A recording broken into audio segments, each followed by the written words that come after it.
Okay. Seriously, someone please help me. I am in great pain. Always. That's the thing, right? Yeah. Yes. Am I Rick and Morty trash now?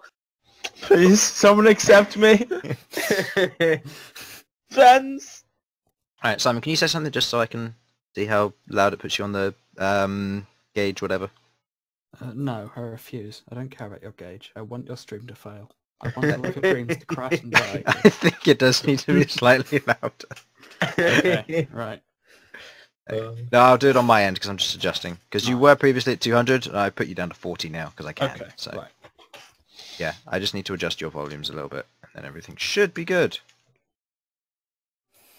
Right. Yes, we got everybody. He's getting through the ads. They're running ads, and they're not paying me for it. Like I can. Oh, there.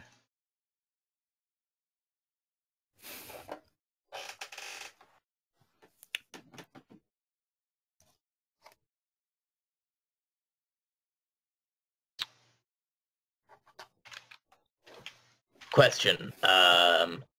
With the whole descriptum thing when we like introduce our people. Don't worry, I got it now because I got everybody's descriptions now. Lovely. So you don't need to worry a thing about yours. Hooray! Don't worry a doddle. Should be fine. What? One Diddly moment. doddle. Harlan seems fine, I'm fine. So I need Simon, Sam, and Infernal now. Hello. Wait, what's this? This is just a sound What are we test. doing? Do we still need to do... Well, much like Simon, I Yeah, want just to because stream Matt's to- just got through the ad. Okay, alright. Hello. I want to stream to Hello, horribly Matt. fail, Chris. No, it will not. I will It never will, let it. Chris. It will. I will never. You will ever let fail at everything in life. Be quiet! Be quiet! You heathen. Oh, I'm sorry. Hey there. You're an all-star. Game on. Go play. Hey Harlan. now, you're my star. Get the Harlan, show you're on. not the bard, Get you are it restricted from it. Hey, I didn't say. I whispered. I whispered words. I'm whispered. sorry. It's Sam that's doing this. That should be enough. Yes. Alright, I love taunting you, Harlan. Okay. If I do it Infernal, too there much, we Chris go. will send my Infernal was signal. just a little bit quiet apparently, but now he's I'm fine. Hello. sorry, Sam. I You're don't fine care now. what you're saying, so I'm just not listening to you. Is this... Wait, Just like my mother. No, it was fine. I dealt with it. Alright, so this is Crabby D&D with Harlan, Simon, Sam, and Infernal, and myself. Well, you'll learn them eventually over time and so on. So, shall we begin? Are you all sitting comfortably, children? No. I'm sort of lounging comfortably. There's a bit Right, of- give me a I'm sec. laying on my bed. Give me a sec. Yep, my seat is all the way back. Now I'm comfortable. I'm doing a handstand. Now I'm finally comfortable. Good to I know. haven't been comfortable in 17 years. Okay. Well played, sir. Well played. I think Okay. Simon wins. Simon wins that one. Yeah. Alright, so this is the world of Malingo. And our party begins with a memory. Governor Voltari, a rather plump human, fat on his own wealth and riches, clad in a smooth yellow shirt and grey petticoat, he holds a letter in his hand and a small box tied with woven cord. He goes to speak, but the words are silent. You remember him saying something about documents and a high chancellor in the city of Adamanthia, but it's not clear. You travel for the best part of a week, mostly uncontested, under the guidance of how do you pronounce it, Sam? Elsyan. There we go. Elsyan, yes. Yeah, by the guidance of Elsyan, an acquaintance to the governor himself. Talking and guarding this caravan containing the documents, you all get to know each other a little bit better. Elsyan was born to a noble high elf family within the elven kingdom of the Aleuir family. He was the third son to the house. He wears a blue robe with regal edges of gold and enchantment script, with some leather underneath. and a flowing crimson robe that floats off of the shoulders and expresses nobility with the high neck collar reaching up to the base of his ears. A leather belt containing all manner of trinkets and keepsakes is tied around his waist. Elsyan has no facial hair, and a set of long jet black hairs running down the base of his spine. Behold, the Behir Slayer, a towering Goliath born into a wandering herd, guided by his aunt Lycidia. He is stronger than everyone who has crossed his path yet, and finds glory in the thrill of the fight, whether it be brawls in pits of the earth, or a blade to the throat of a beast.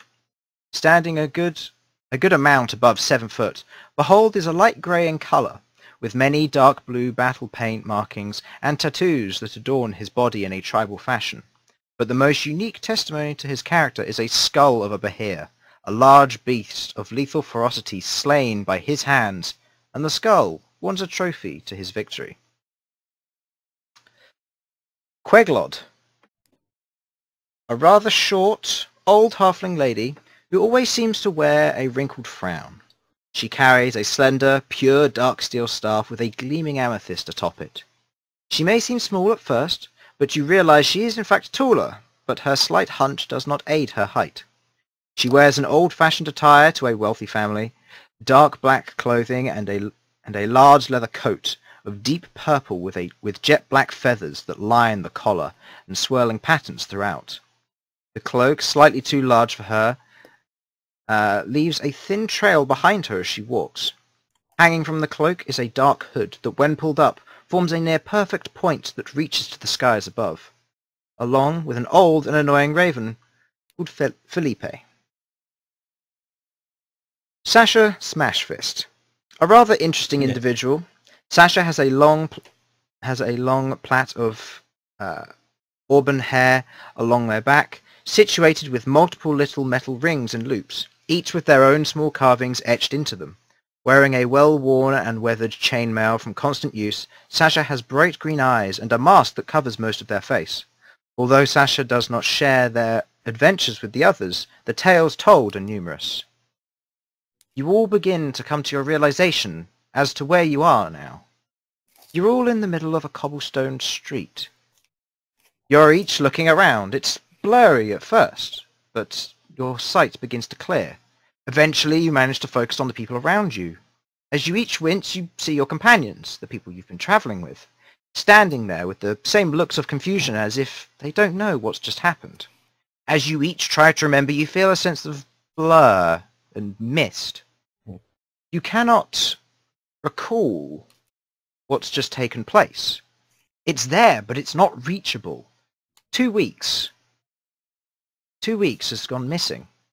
Are they gone, or are they just forgotten, or have you just forgotten about them? You know not which, but one thing is clear. You see an image. Elsyan is morphing a symbol in his hands and muttering words under his breath before it all goes dark. As more of your senses return to you, you each feel it. A glowing warmth radiates upon your skin, with a bright light emanating from just ahead of you. People around you shouting to one another as the sounds return to your ears. Without warning, a wave of blistering heat rises up and your vision begins to clear, the fire consuming this building ahead of you, screeching with the splintering of wood and flesh within it. The screams and shouts for help around you as people scatter and panic at the inferno. More of them. You look around and see 2 other buildings on fire, guards rushing around to help civilians, some carrying buckets of water and throwing small amounts onto the blaze around you with little effect. A large company of guards now marches down the street towards you, some carrying buckets, others running with their weapons drawn. What do you do?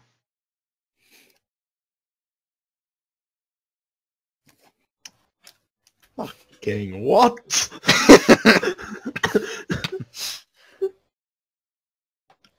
Oh, this feels worse than that time I tried the special, bro.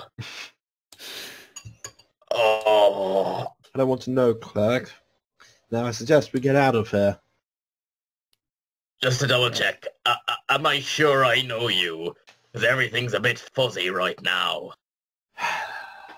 Yes, you know me. You know me, darling. Oh, You are all right pathetic. then. Not like that. Okay, the guards are currently closing on you. They're running in your direction. Some have split off. Some are with the water buckets to start throwing them on, and they start shouting to one another to get more water. Some of them seem to have their weapons drawn. Some are grabbing civilians and seem to be pulling them away from the wreckage. There's currently a company of 3 guards currently running towards your general location. Right. Quick question, guys. Did we start this fire? In all honesty, My I recollection. have no idea. Good enough for me. All right. Sasha's going to turn around and try and use their thaumaturgy to dim the flames of the fire as best as they can.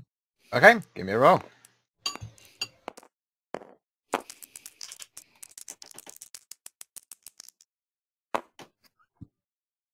$13. Okay. As you begin to use, or you cast thaumaturgy on the flames, and it begins to dim slightly. The colour changes, dimming, getting slowly calmer as you try to control the flame. Before suddenly there's this big outroaring blast. You feel it, the magic returns through your hands. It quakes, and you begin to shake slightly. It's as if the fire itself has resisted your spell. As this happens, one of the guards walks up to you, or the guards get up to you and say, "Civilians, it's not safe here. You must leave this place now." We've got to help the people. No, I recommend we do as they say. I imagine we can't do much to help here. And if they die, it's their own faults. Fire hurts. They should get out the way of it. Listen here. We're going to help. These people need us. Or at least someone. This could rage out of control. It could take over the entire city. The guards seem to have it under control now. Surely we could just move on. As Question you're watching to- this, another building catches on fire nearby. Just seemingly you were spontaneously as it happens. You see a bunch of people get blasted out of windows, those that were trying to leave and couldn't escape. Guards keep picking up people off of the street that are currently either unconscious or just out of it and carrying them away. Some more seem to be looking at the building that you're currently standing before. And they go, "I don't think there's anybody in there." Now, Chris, do these seem like wealthy people? What, the people being thrown out? Or the people who Yeah, are- just are we in a wealthy area? You where are we currently are? standing before a building. Give me a history check, just for an extra roll. But otherwise, for the most part, you're standing in a relatively wealthy area individually. You see people who are 17 for my 17. history. Okay. Ridiculous history for some reason. From looking at the building, you just begin to look at it and you feel some form of recollection. There's something about this building you know. And then it hits you. This is the High Chancellor's personal manor. The fact that this is on fire means that, and this area in general, must be extremely wealthy for him to be here. Well then, it seems like you, Smashfist, were correct. We probably should help these people. This is the Mhm. High Chancellor's building. Oh God, how people are gonna truly hate me. Look, And when look, does that stop me?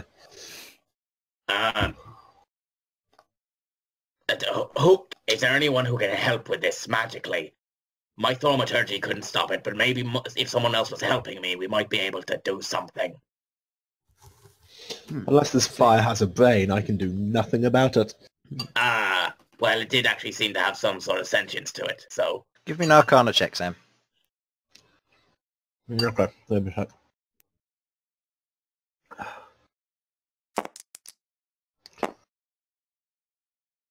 The math 12. Okay. You can't sense any brain, per se, but the flame itself seems to have a form of sentience about it. So would my... Not sure what psychopathy would even... Thank God this fire isn't smarter than me.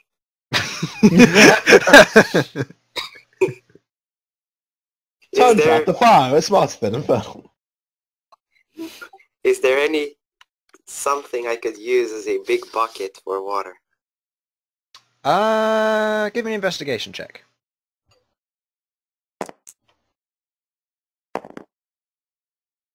You can't see anything around that might work, but I mean, you have water skin. Water skin? Yeah, it's a, you know what water skin is, don't you? No.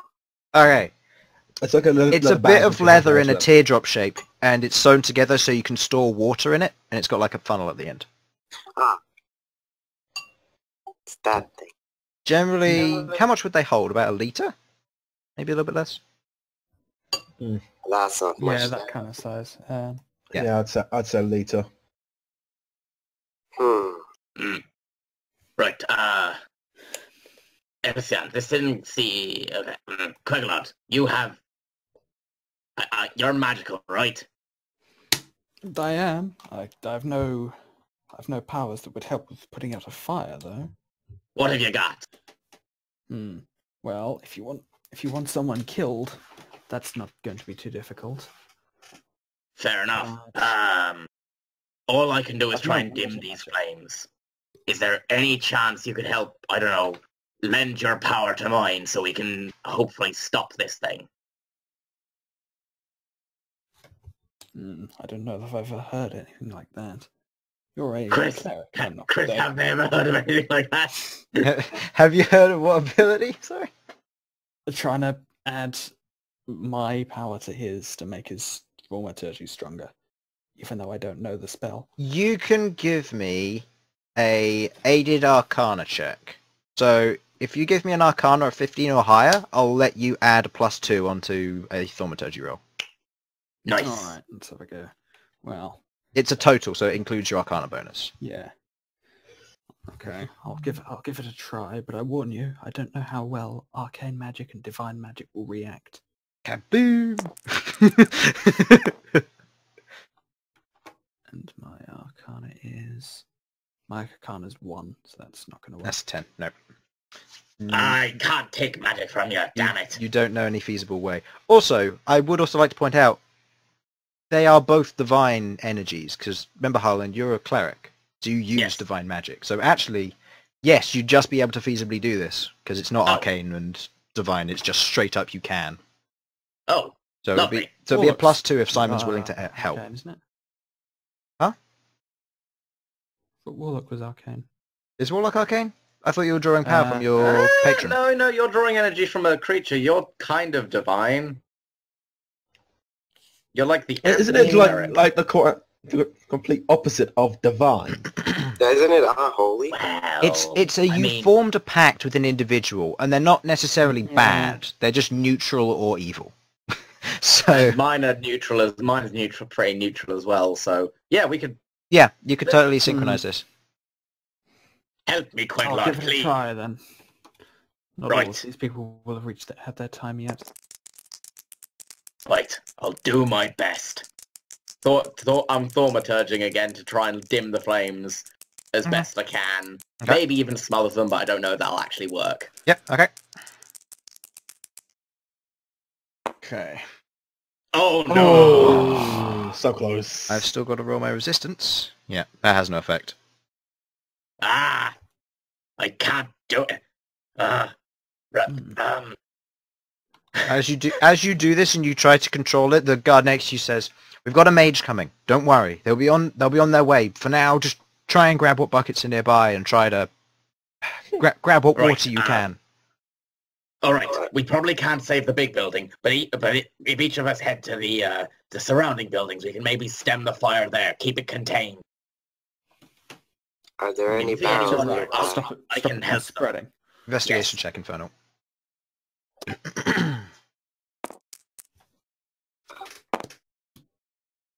What's that? Yes, indeed, there are barrels nearby, and there are plenty barrels of water.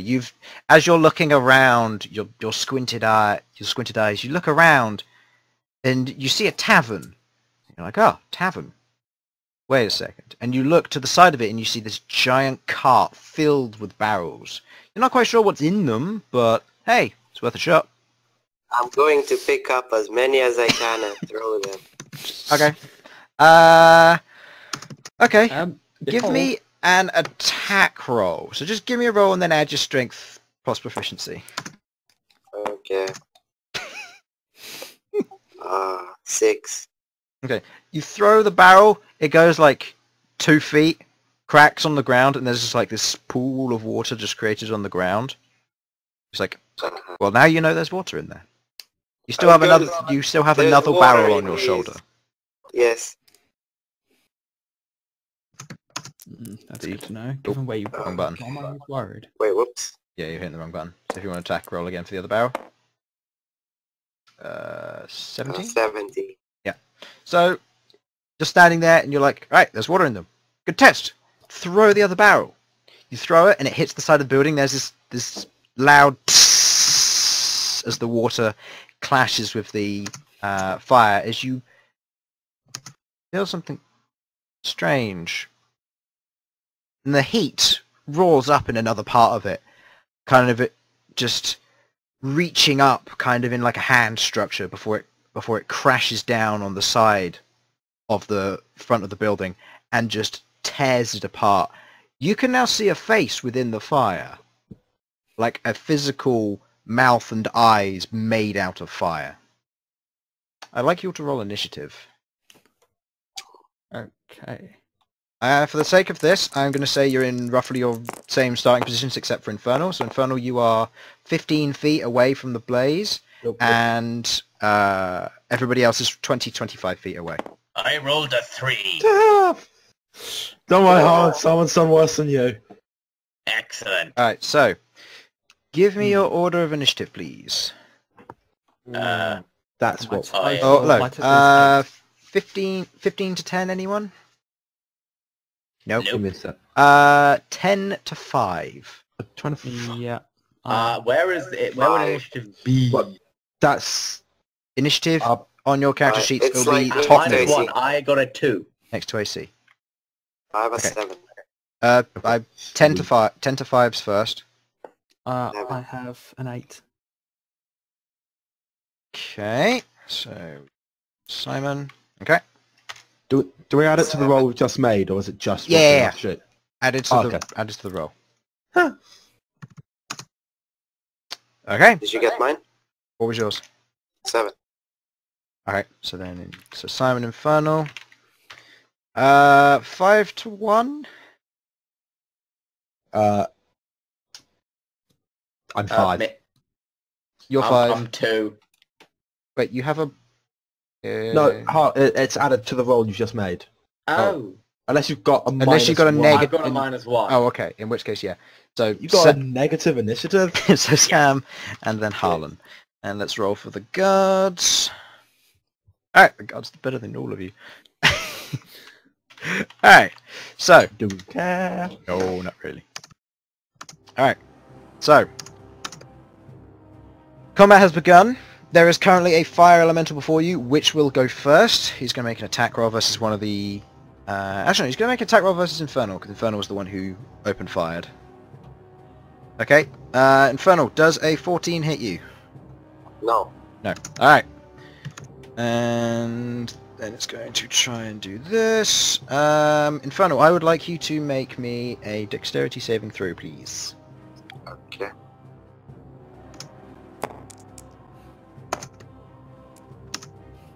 Uh, 9. 9. Okay. As it reaches out to swipe at you, with one of its like fiery hands, it reaches down, just barely missing you as you just like duck out of the way, and as it passes by, the flames from the attack just seem to flicker onto you, and you feel that even if the attack misses, it might have done damage. You don't take any damage though, as the flames that flicker off, you just brush them off really quickly before they can do any serious damage to your skin. Ooh, what? Now for the guards. The guards are each gonna, well, they're gonna, I guess, draw their swords. Haven't really got much else. And yeah, so they're gonna draw their swords. One of them's gonna run up and hit it. That does not hit, and the other one hits. Doing good start damage. Doing 8 points of damage to the fire elemental. Okay. So now it is Simon. Your turn. It is my turn. I'm going to use Eldritch Blast. Okay. Okay, so what exactly does that do? That's an attack roll that uses Charisma.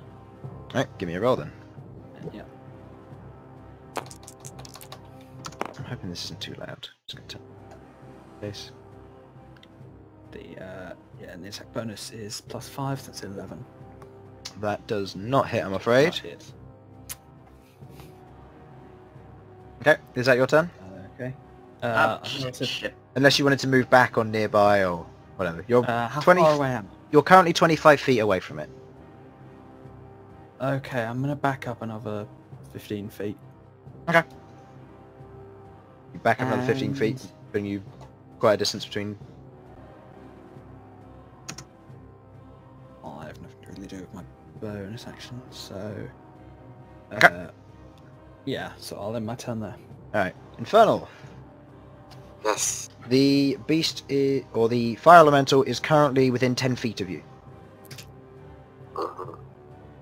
Can I reach it with my great axe?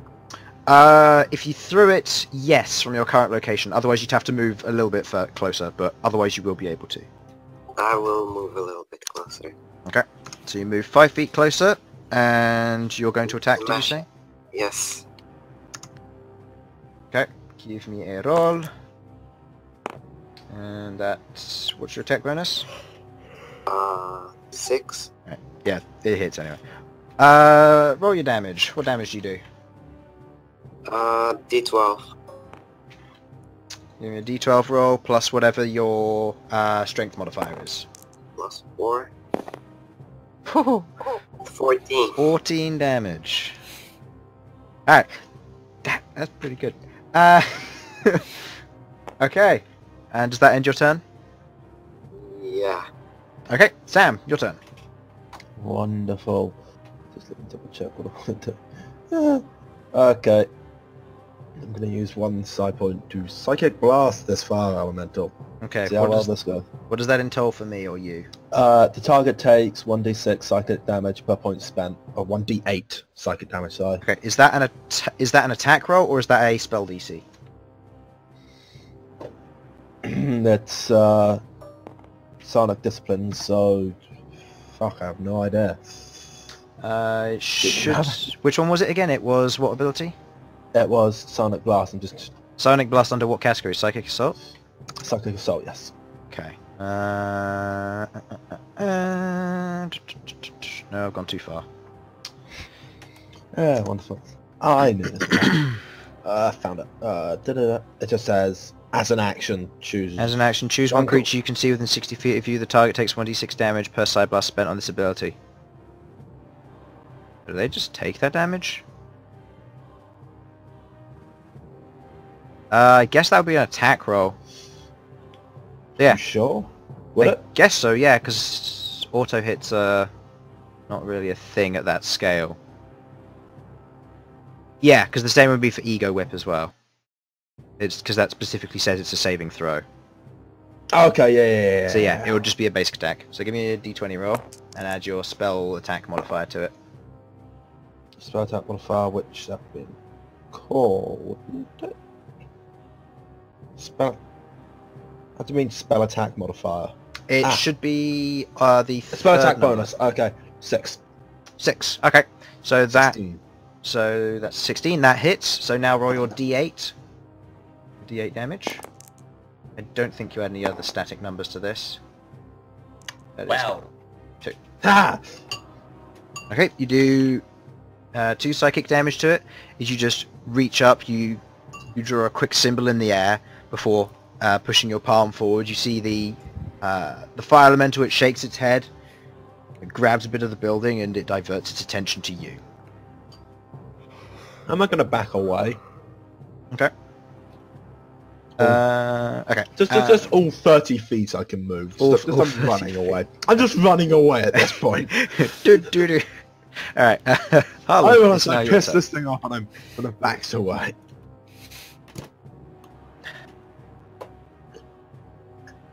Harlan? well, I mean, all I've really got... Okay, does it look at all divine in nature? Give me an insight check.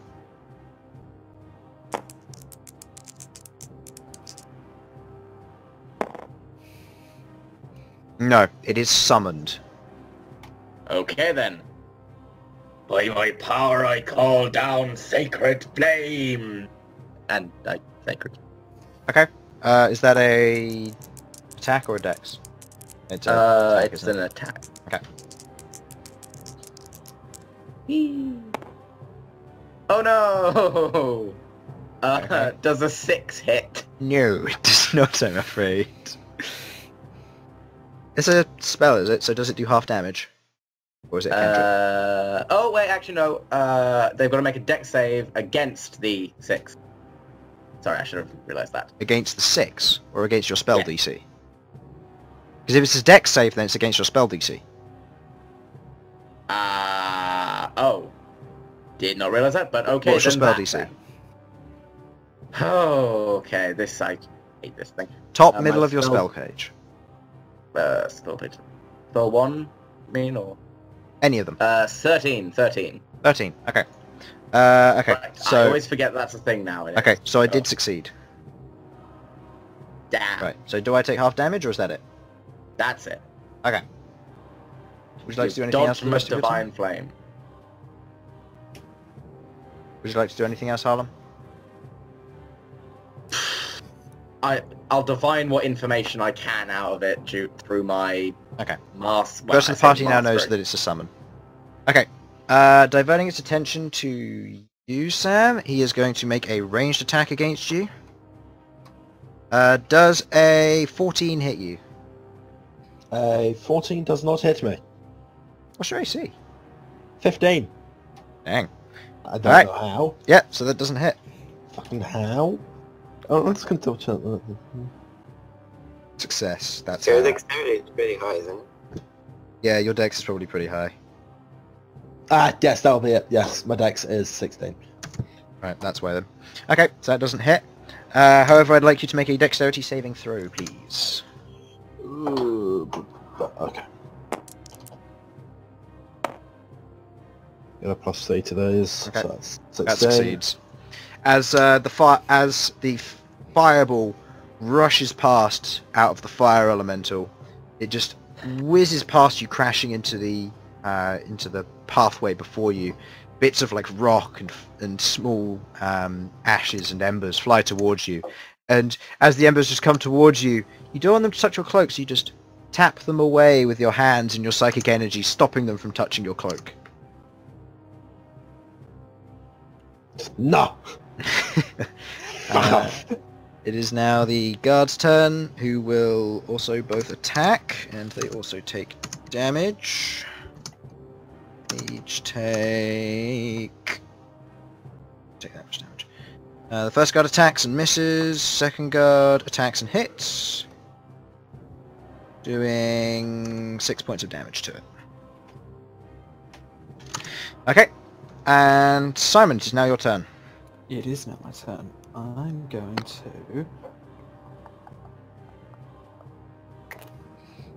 to use a spell slot to use Hex. Okay, that's your bonus action. Yeah, it's a bonus action. That's just an it's gonna auto go succeed, for isn't that. it? That's just auto succeed, yeah. Yeah. So whenever it takes damage from an attack... Yeah, it does. Yeah, extra damage, isn't it? Okay. Yeah. Yeah. So then with my main action, I'm gonna Eldritch Blast again. Okay. That's attack roll. That does hit. Yep. So how much damage is Eldritch Blast plus Hex? Eldritch Blast plus Hex together. Eldritch Blast is 1d10 force damage. And force damage and Hex. And Hex is an extra 1d6 necrotic. Sick. Okay, there you go. Either roll these two dice.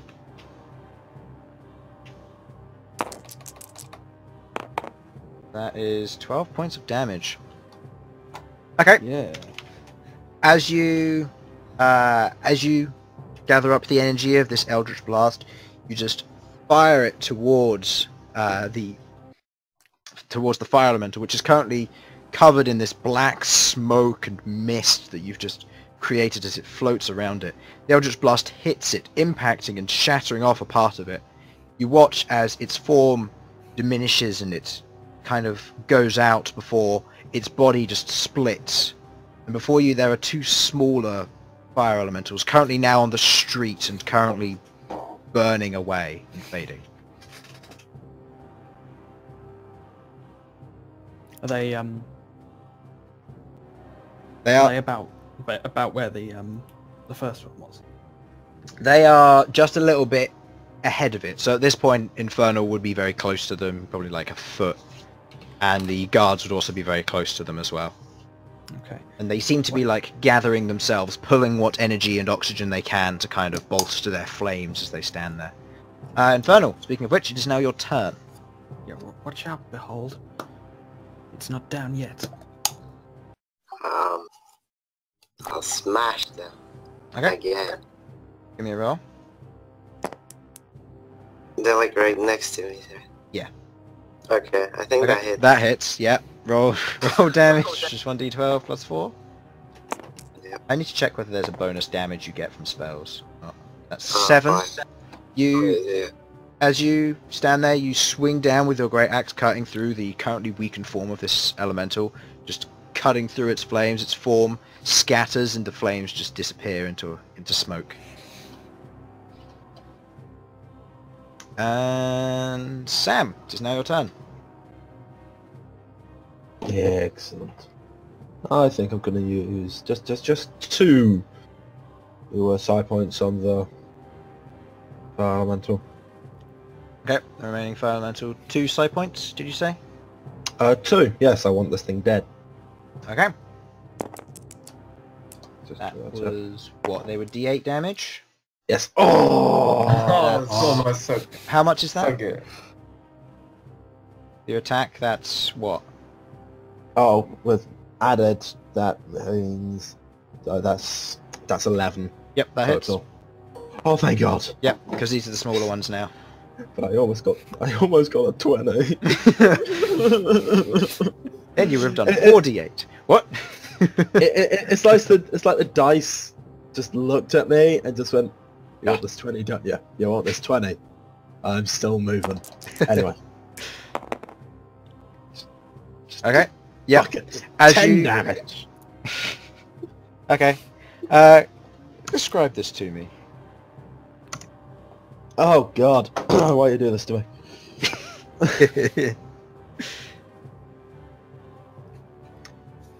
From the outside, what it looks like is I'm just staring really intensely at this fire elemental. But like it's just a really weird staring contest. Because it doesn't have an eye. Shut up, Harlan. I'm describing things here. And then suddenly, just where I would imagine a fire elemental's head would be, even though they don't have heads, I know, it just seems to pop. As you're standing there, currently staring at this newly formed fire elemental, just staring it down. The guards the guards currently focusing on it are about to take a swing at what would be its head when, poof, and the whole thing just disappears and its body just fades and crumbles into the ground in a pile of ash. And the guards look around and they see you just like squinting at it, giving it the evil eye. The Luigi death stare. Alright, combat is over. Yay. Right. Is anyone hurt? But I'll let you see to any wounds I might have, Cleric. Right, can I just see if anyone's actually, like, properly injured? Give me a medicine check.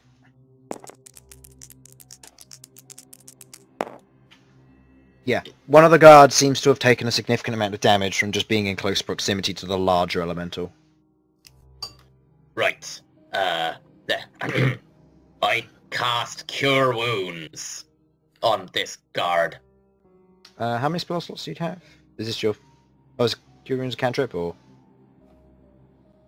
Nope, this is a, This is a proper spell, and Alright. I'm pretty sure I have, like, 2 or 3. Spell slots will be at the top of your page. I think it says you only have one at the moment, but I'm not certain. Well, let's go with one. Right, let me help you out, good friend. I cast Cure Wounds. I touch him and he regains hit points. This is basically the NPC one. Do you want me to... What do you want me to do here? Were you healing him, or...? Yes, I'd say... One regains number of hit points equal to 1d8 plus your spellcasting ability modifier, which is a +5. Yeah, let's just go with you fully heal him. Because remember, you're also the light domain, so you add a +1 onto that. Oh, yes, +2. Oh yeah, +2, sorry. Well, and you have two, and you have two first level spell +3. slots, just so you know. Oh, lovely. I need to actually put that in there, because that is not in there. Okay, it should be at the top of the spells 1 to 3. Spells 1 to 3. There's spells and then there's nothing in there. Okay, I'll deal with that later then. Okay. Or unless it's like, oh, there is like a 2/2 at the level 1 Yeah. thing, but it doesn't have any. Yeah, that's what it is. Yeah. So now Right, change that to I will 1 as then- you cast Cure Wounds. Fine. So you cast Cure Wounds on him. The light goes to the edge of to the end of your hands, where you just place them on his shoulder, which is currently burnt and singed, and it just heals over ever slowly. As you're all looking around, you see the building before you that was previously burning has now calmed down. And you see, and as you're all looking around, Elsyan, you're the first one to notice this. There is currently a wizard walking towards, currently holding his staff in the air, and above him seems to be a dark cloud which is beginning to form. And soon after, rain begins to pour down, currently striking at the other buildings that are currently on fire. Do I recognise them? Give me a history check. Let's just get to my core sheet. That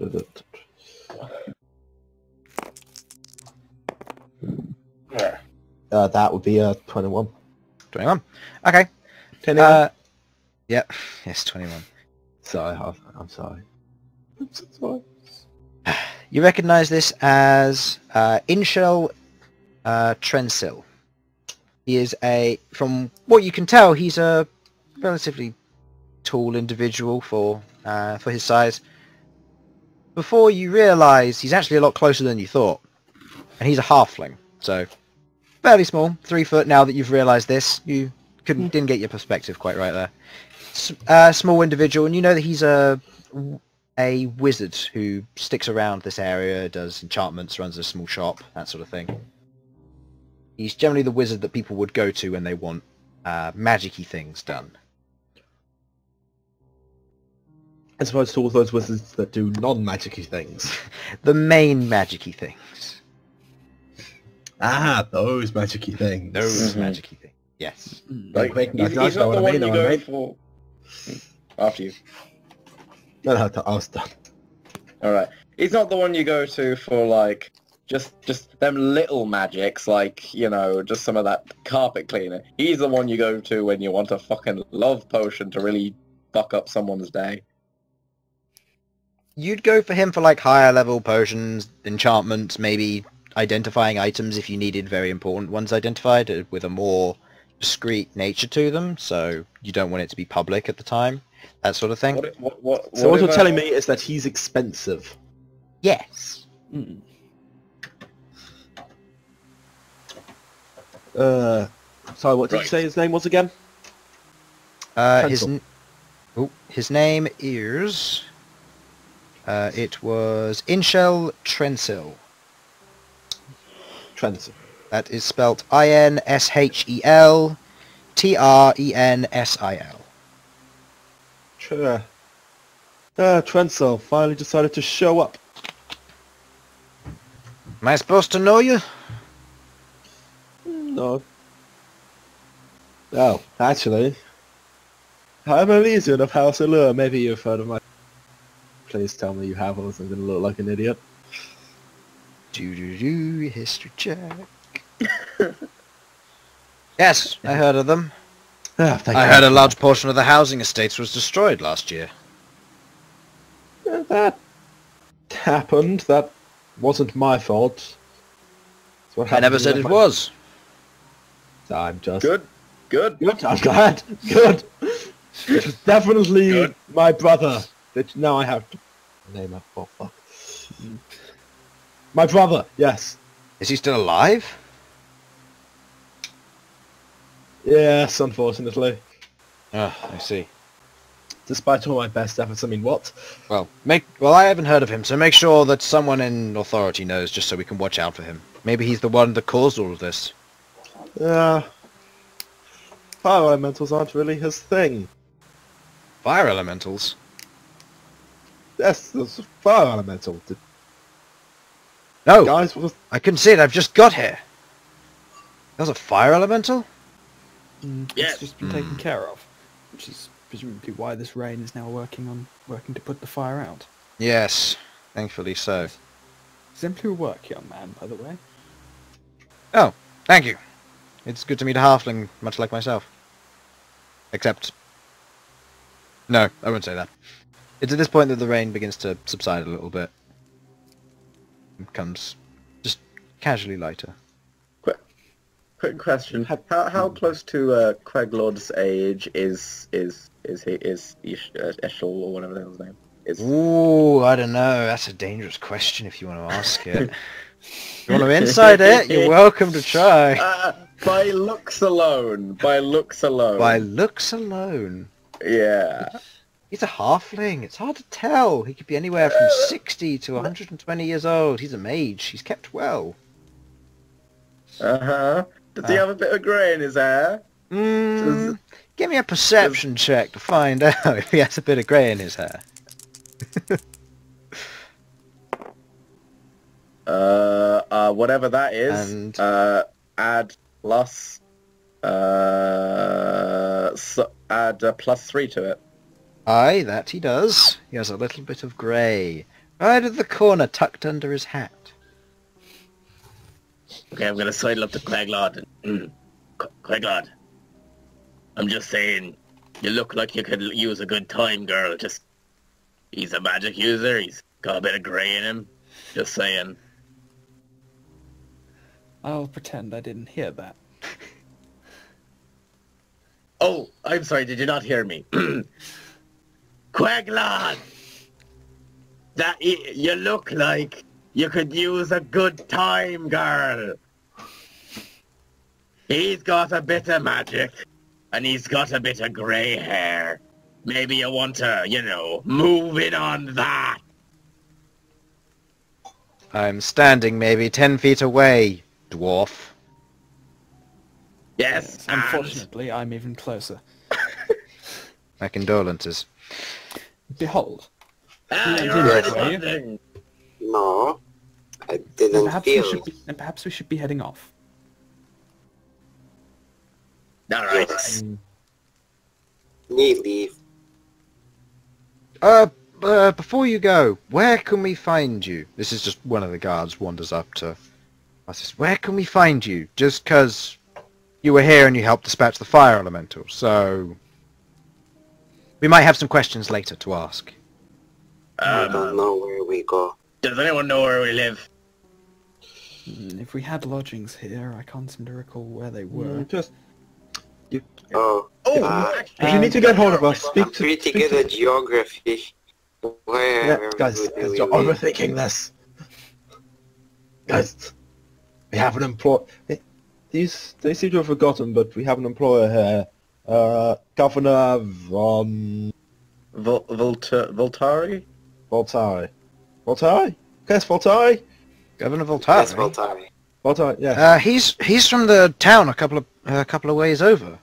He's your employer, you said? I do believe so, yes. Huh. Does that mean you'll be travelling back there? 'Cause we can't really let you leave the city with cases of arson unsolved, I'm afraid. We have no idea who might be the culprit. I mean, considering the fact we stopped it, and also none of us have any memory at all. You don't remember anything? No. Well, no, I remember some things. Like, I'm missing about a two-week period. He looks you up and down. Well... I Like, still can't let literally you go, I'm afraid. Everybody's got to be 20 minutes questioned. ago, it was about 20 minutes ago that I started remembering things. And unless I only think I don't remember that much, and like in a few minutes I won't remember this. Right, check if I remember stuff in the morning. We all just have amnesia. Then you're not... We still You're don't know hanging where out to with find you, though, I'm afraid. Pub? Would you like us to take you to the closest inn, so then we know exactly where you will be? Sure. Be most helpful. Wizard bloke, what's your name? Can I borrow you for a second? The name is Inshell. Inshell, lovely name. Love it. Inshell, can I borrow you for a second? Depends. Well, okay. Simply put, memory's fucked. If you got any magic-y voodoo you can do to it. Maybe, but it'll cost you. It may be related to the arson, so... If I'm given permission to do so, then yes. Otherwise, no. You're gonna have to speak. You're gonna have to speak to higher ups for that. Fair enough. I don't get involved in these crimes. I just help. Question. Could if we do end up paying you for it, could we do a situation whereby if you can actually do something about it, then we'll pay you. If you can't, it'll be a sort of no fee situation. I have no doubt I'll be able to deal with it. Some petty mind magic won't last. Alright, fair enough. Well, I'll be following these nice guards to the pub. Talk to you later, Enshell. Have a nice time. And he just Is that how I wanders. pronounce that? He wanders Inshell. away at this point, not caring anymore. Bye. And goes to speak to some of the other guards who are currently just helping to move some rubble, trying to find some other individuals who might be trapped underneath. What a lovely man.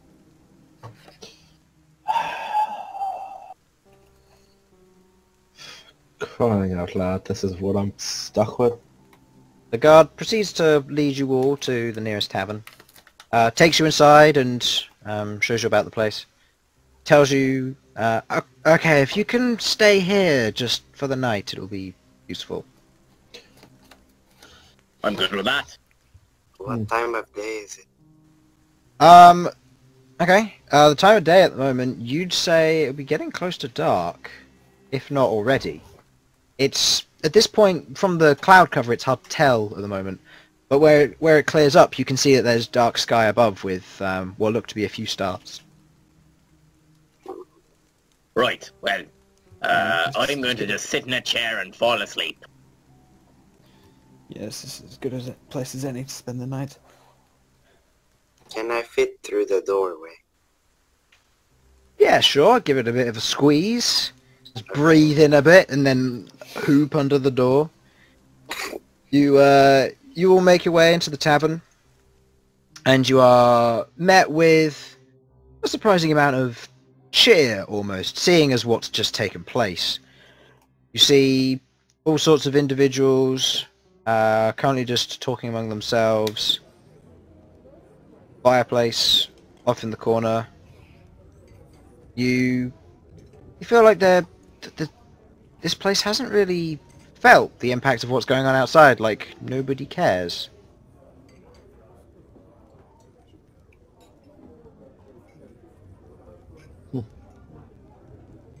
Perhaps the fire didn't spread this far. Or perhaps they just don't care. You're maybe a block or two away at this point. I mean, it didn't spread too far, and also, I mean, well, this is a tavern. The people that come here probably wouldn't be too interested in the rich folks getting their houses burned down. Nothing wrong with rich folk, but well, avarice breeds anger and so on.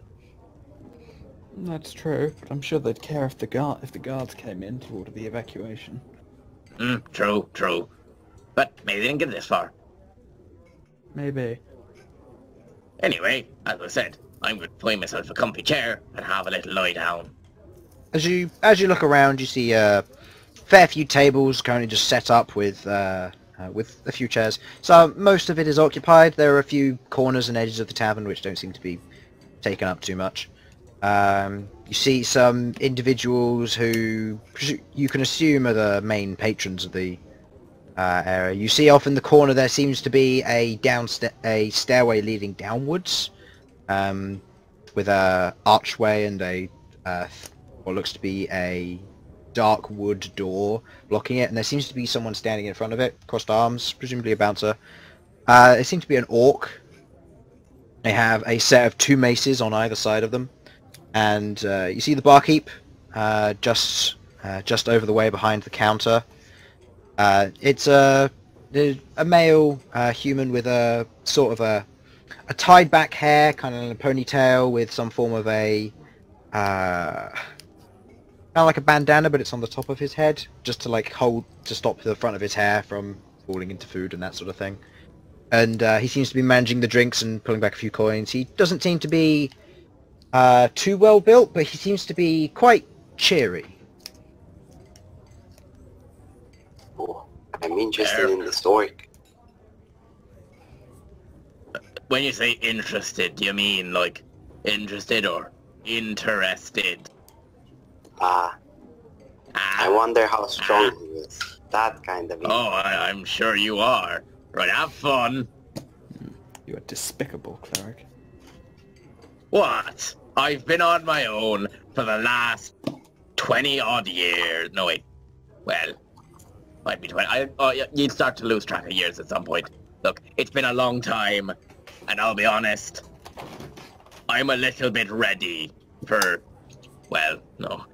I've got better things to do, but that doesn't mean I can't let other people have their fun.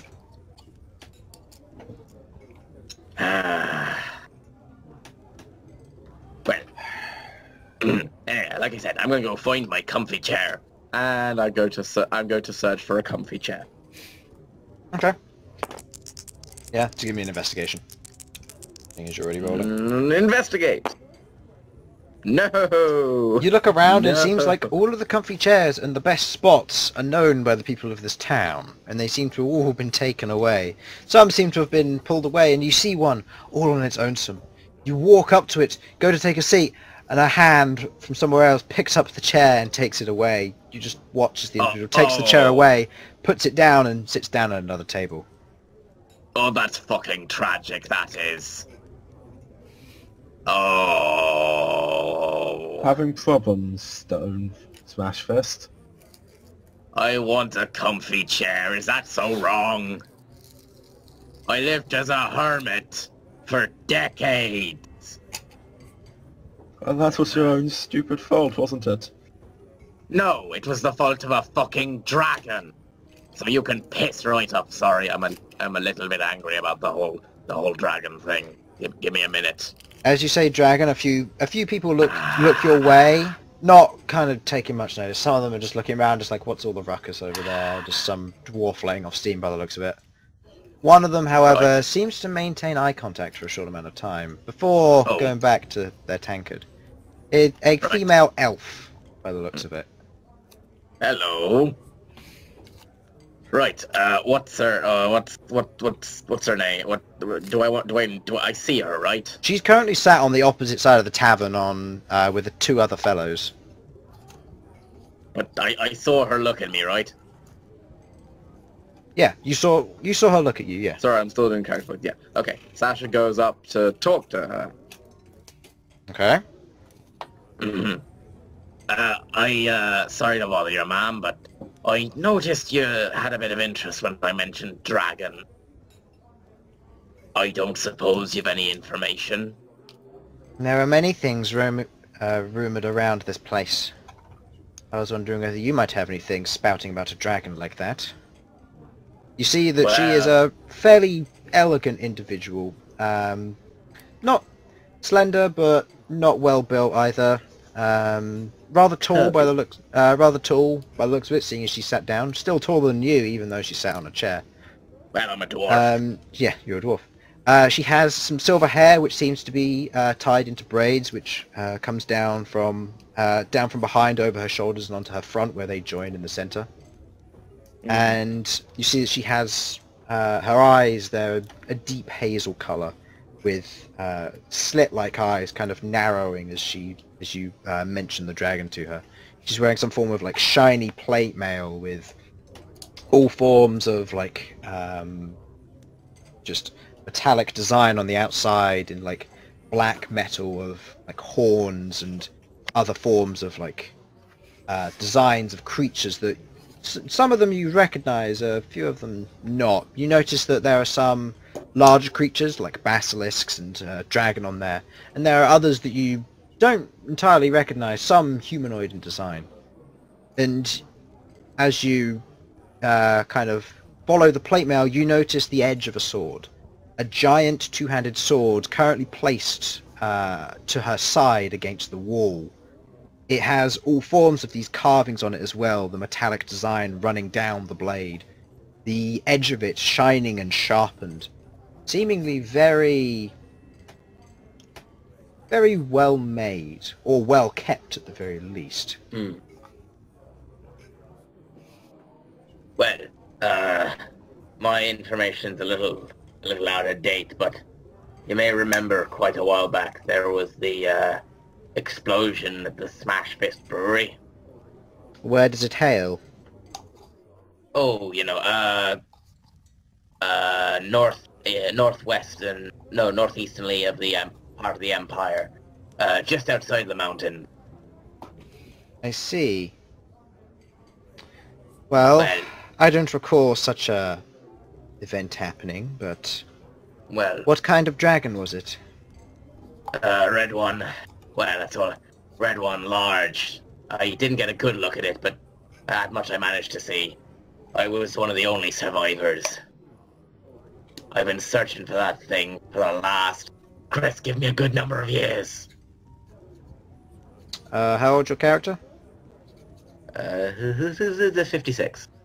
And how many years has it been since your family was destroyed? If I knew that, I wouldn't be asking you. Let's say... Well, you said it was about 20 earlier, so maybe 25? Well, 23? that was me tumbling, so I'm going to say it was 5 years ago. Okay. Okay. Question. Time travel. Which was the year of the bat? Of the bat? Yes, the last year of the bat. You know, the Temerian calendar. I see. Okay, give me a second. If you maybe had too much to drink, dwarf. No. Sorry, it's a dwarven thing. All right. 5 years ago. 5 years Roughly. ago. Yes. No, I don't recall such a thing happening. Right. Well, I remember it reports look- of a red fire dragon in the north, but nothing about this brewery you speak of. Could be it. It did fly off. How far north? We're talking the frigid peaks. Well, I guess that's where I'm heading then. When next time I'm free. Which would be about here, right up north of the Empire in that small, desolate town. Whew. Quite a distance, but, well, I guess that's where I'm heading next then. Chance I get. You think you're going to fight a fire dragon? On your own? Not on my own, but, well, I gotta kill this thing. That's all there is to it. I might get help, but there ain't no ifs, ands, or buts about it. You'll I take die it in down, that stuff. It's I not... take it down or I die trying. You'll just die. You won't even Alright be then. a proper hero. You'll just fall in battle. Look, I might not. This isn't about being a hero. It's about doing what has to be done. Anyway, thank you for the information. Have a lovely time. Well. And Sasha's going to sashay away. Ha ha! I've been waiting for that one for a while. Clever pun. You walk away, and the two other individuals who are sat with her, they begin to murmur back to the elf, continuing their conversation that they were previously having. And as you proceed to make your way, partway across the... You're making your way partway across the room back to the rest of the party. Right. Sorry about that. What's the rest of the party doing? Have we managed to find a table in this time? That's what Yeah, there's plenty of empty tables. It's just they're all on the sides or corners. Just no comfy chairs. Yeah, they've all been ransacked from... Or they've all been pilfered from other tables. You know how it is. Tavern folk. We definitely haven't done this in our lives at all. No. Do we have any money? Yes. You should each have... as you investigate your pockets, you begin to realise that you have more gold than you remember. It seems that you've been paid for the job that you were given by the governor. I can't remember whether I added it or not. I think you did, certainly I have 120 gold pieces, but I'm sure I'm supposed to only have 20. Normally it's a noble. Yep, I got 105. Yeah. It makes sense, yes. Yeah, Simon and Infernal, you both have 110. Yeah, you were paid for your last job. So you have money. I'll go buy something to drink. Okay. You know what? I'll be honest. I'm beginning to realise that it's possible that the stuff that we did for the governor was wiped from our minds so that we didn't know about it because he's a fucking governor and politicians are corrupted shite. Okay. I go up to the You door. don't know the half of it, Smashfist. Aye, maybe not. But, well, that's what you're for, innit? Oh, do you think I'm here to help you? Oh, you're funny.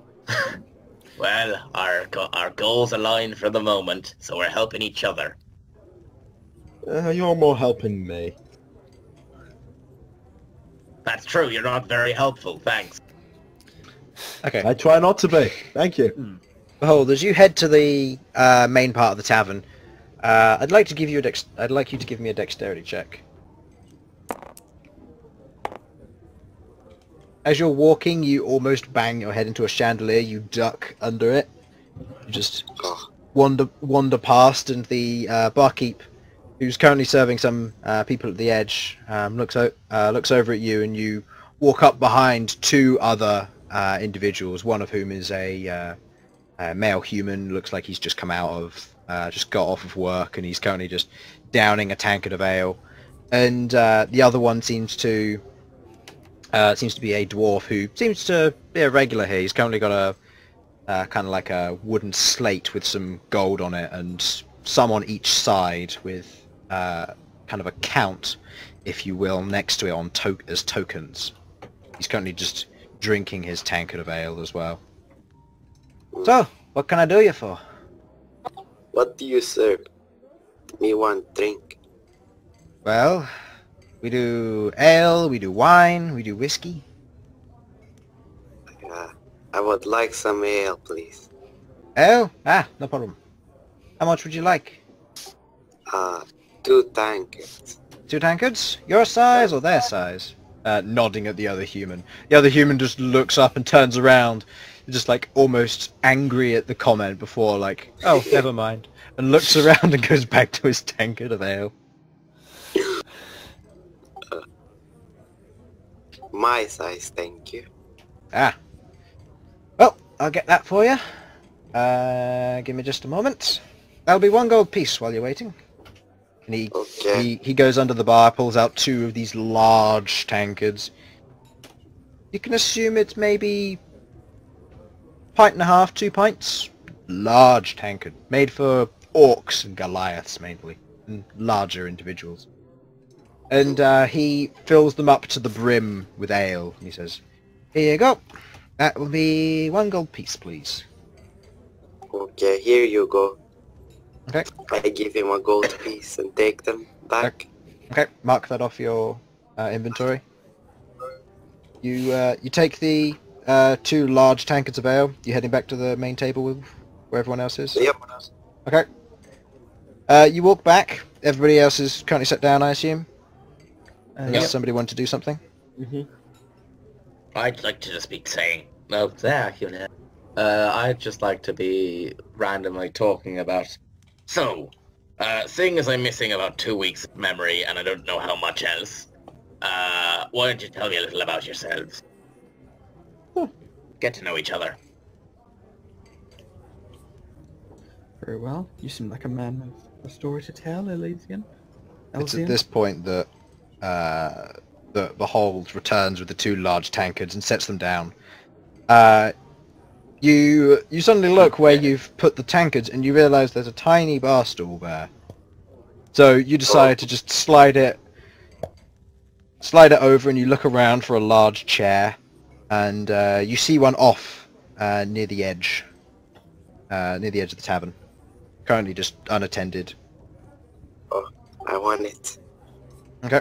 I go try and take it. Yep. You put down your tankards and you turn away from them. You go over and you grab the chair. Would anybody like to do anything? No? No? Okay. And you turn around, you bring back the chair, placing it down at the table, sitting down with your 2 large tankards of ale. That's better. Anyone want drink? Oh, no ale for me. I'll have a small sherry.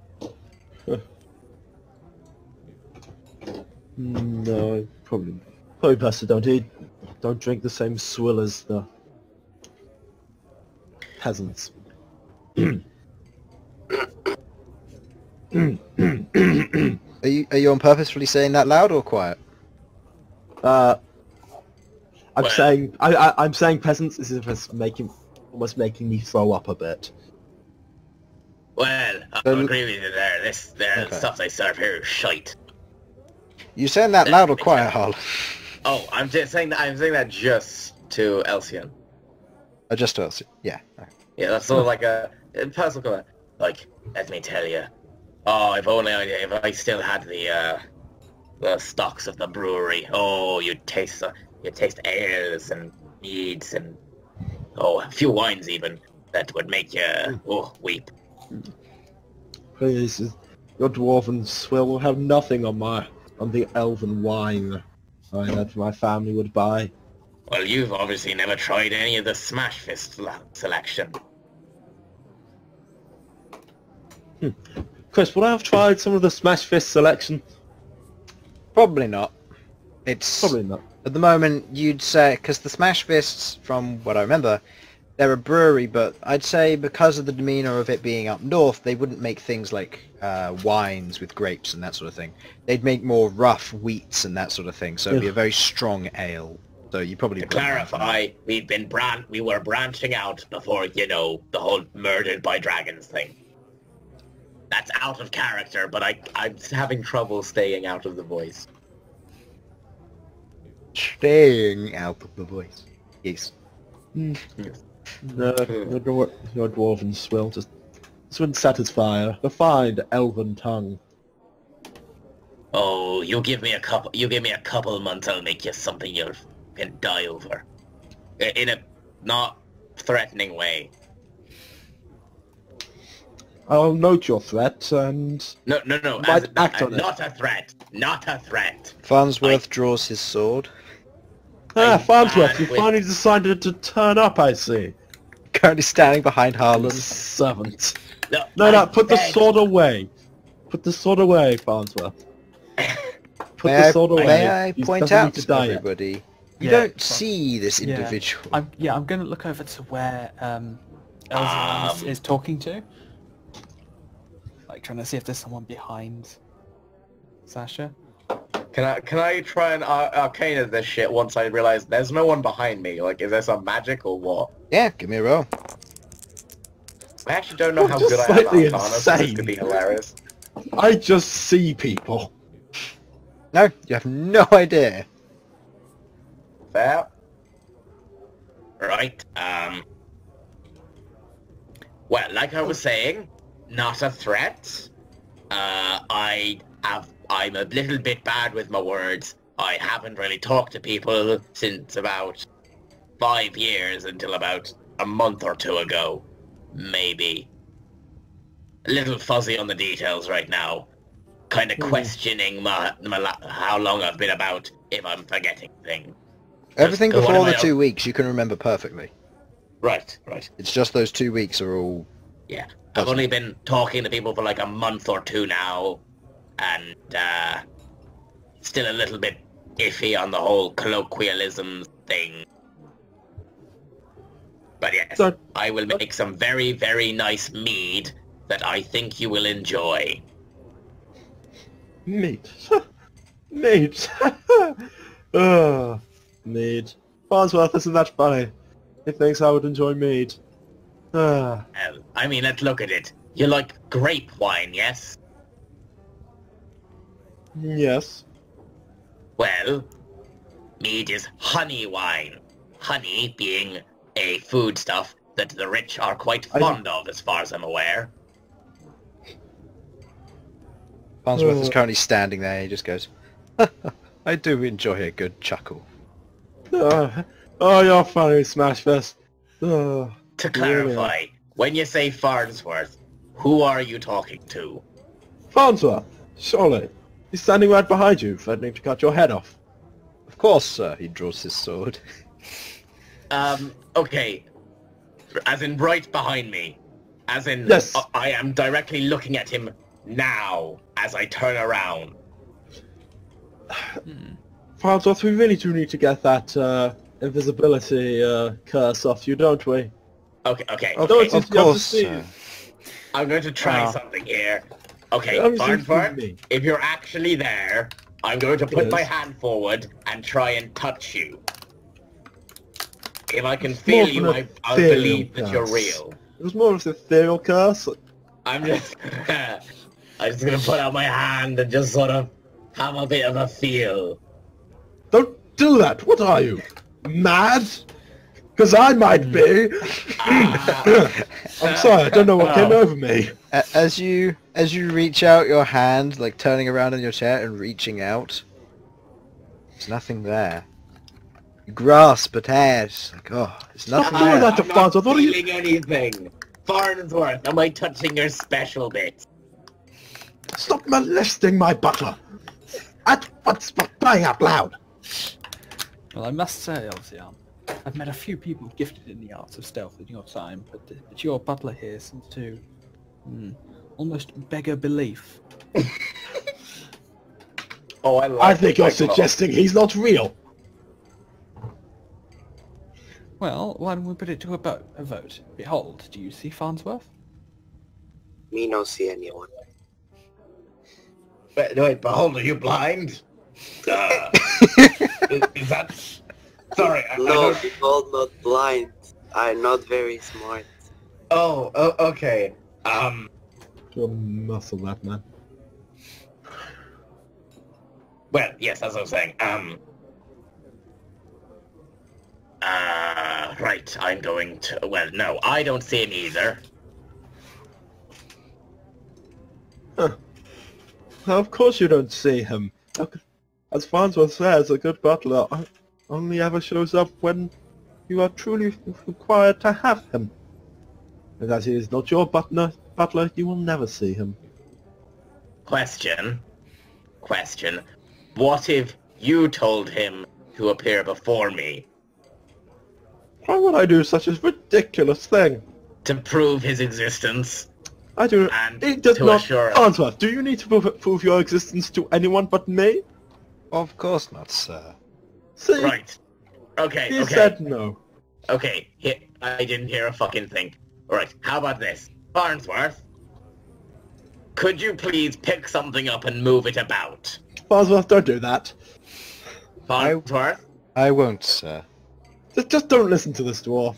Farnsworth? No, Yeah, I'm Farnsworth not. doesn't know what he wants. What he really wants is for you to prove your existence by picking up that coaster there and Farnsworth? just wiggling it a little.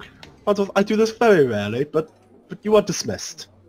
Please, you are causing much of a ruckus, and I'm not sure Like what this I dwarf might thought. do. Farnsworth is a lie.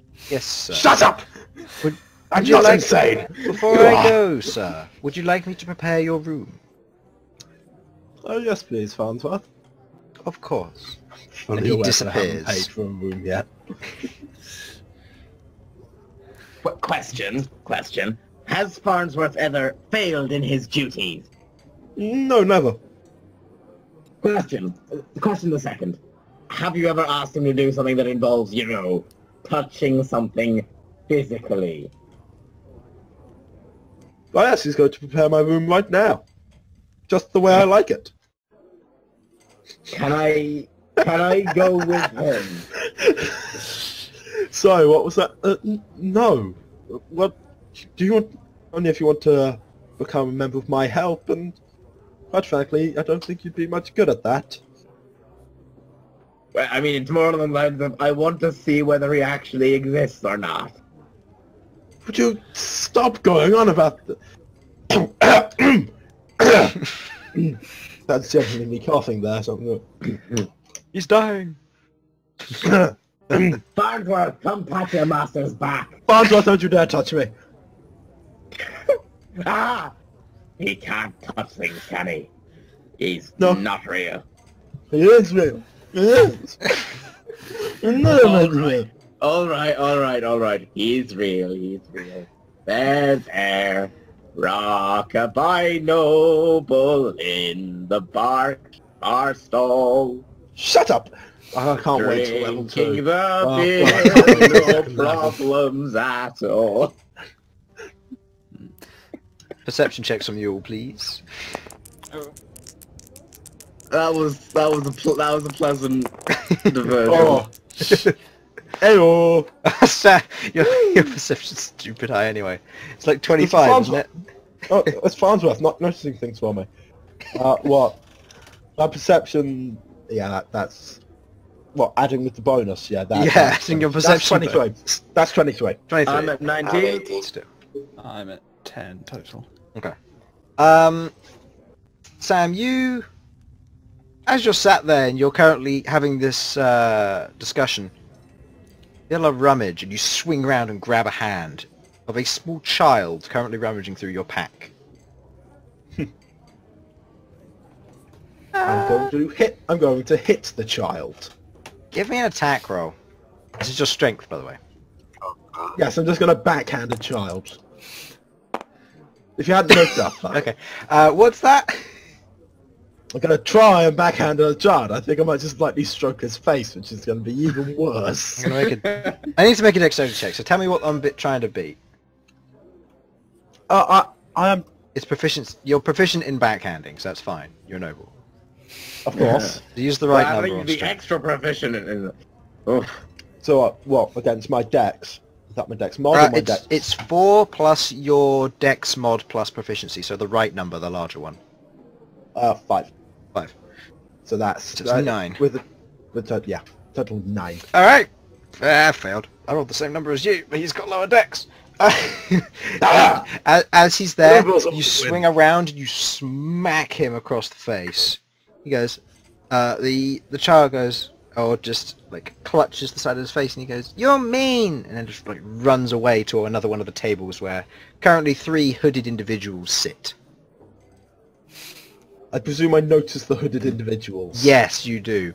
At this point, everybody else notice, just following where the child goes, you notice that those 3 hooded individuals who are currently sat there, they're currently all holding their mugs of ale, but you can't see any of their faces. Just, there's darkness across where their face would be. Damn children. Peculiar. Always trying to take far more than they should ever have. Vile Peculiar urchin. fellows. Get some parents with some money. Philippe, would you take a closer look? Have you got an imaginary butler? I mean, very real butler as well. No, I have a very real raven. Yeah, he has a very real raven. Ah. So, as you say this, as a I'm a direct and just like jumps off of your staff, which has currently been he's just been stood there stationary, just watching everything in motion. You suddenly realise this raven's actually real. And it just jumps off of the jumps off of the staff, hops across the table, and then takes flight, flying over, grabbing the hood of the individual. As he does so, the clothes collapse onto the table. A lot of the individuals around just go, "What's going on?" It's like, "Have I drunk too much? What's going on?" And a few of them are just like completely out of it, and some of them are asking what's going on, seeing the bird. It's just like, "Get that wretched bird out of here!" The innkeeper looks over and and goes, "What's going on over there? Whose bird is that?" Right. Felipe, you may wish to leave for a moment. Ah! Just I'm going to direct him to just fly out the window. yeah, flying towards the window. There's a thump as he hits the upper panel, flies back a bit, and then goes under it.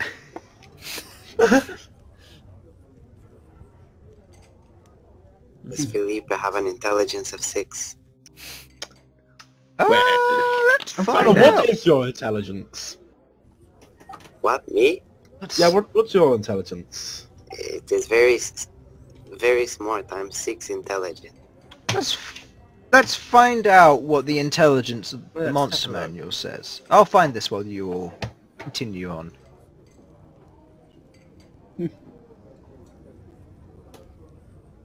Perhaps we should talk to those hooded individuals that even real? But he's a useful companion.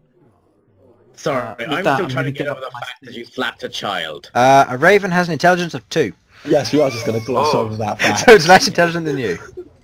Yes. Really? Try to steal.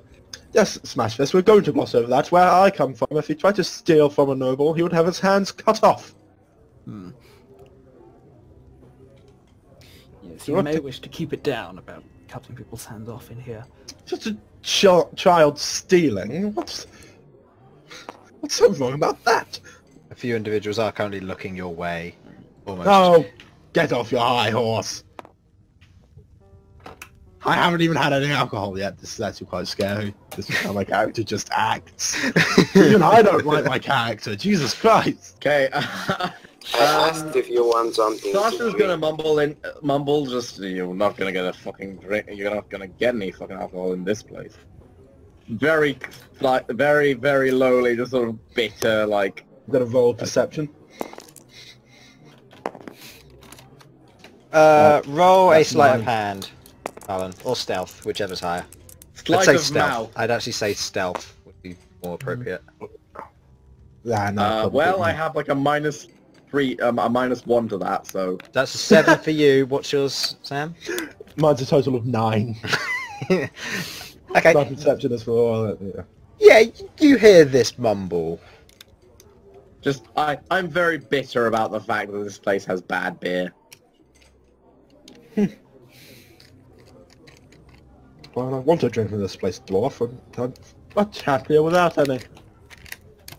I Just mean, will. you just said you haven't had any alcohol yet, and... Well, I mean, you had the yet there, so... Unless you've got enough wine to keep yourself happy in that bag of yours. It's at this point where you're having this little argument that you've noticed that the orc individual who, or Infernal, you noticed this in particular, the orc individual who was in the corner, he's knocked on the door, and another individual, another half orc by the looks of it, female, currently has a battle axe over her shoulder, currently wanders up to where the cloaks are and just starts picking them up and just pulling them over. The child at this point you've noticed has disappeared, and Quite right, so. just picking up the cloaks and there's nothing there, just gathers them all up and then just throws them at the innkeep and says, "Make sure to get rid of those soon." Just walks back downstairs, the orc closing the door behind her and standing guard again. I'm growing more and more suspicious of that door. Me want to go down door. Look, buddy, I think if you want to go down somewhere, there's no one that's gonna stop you. Okay. Successfully. It may be an idea to exercise restraint of that, though, Behold. What? What did you say? It may be an idea to exercise restraint, though. Hmm. They do appear to be guarding that door. Just straight is no fun. Come on, do it. Do it. Granny, can I go down? Ask the guard first. Okay. And don't call me Granny.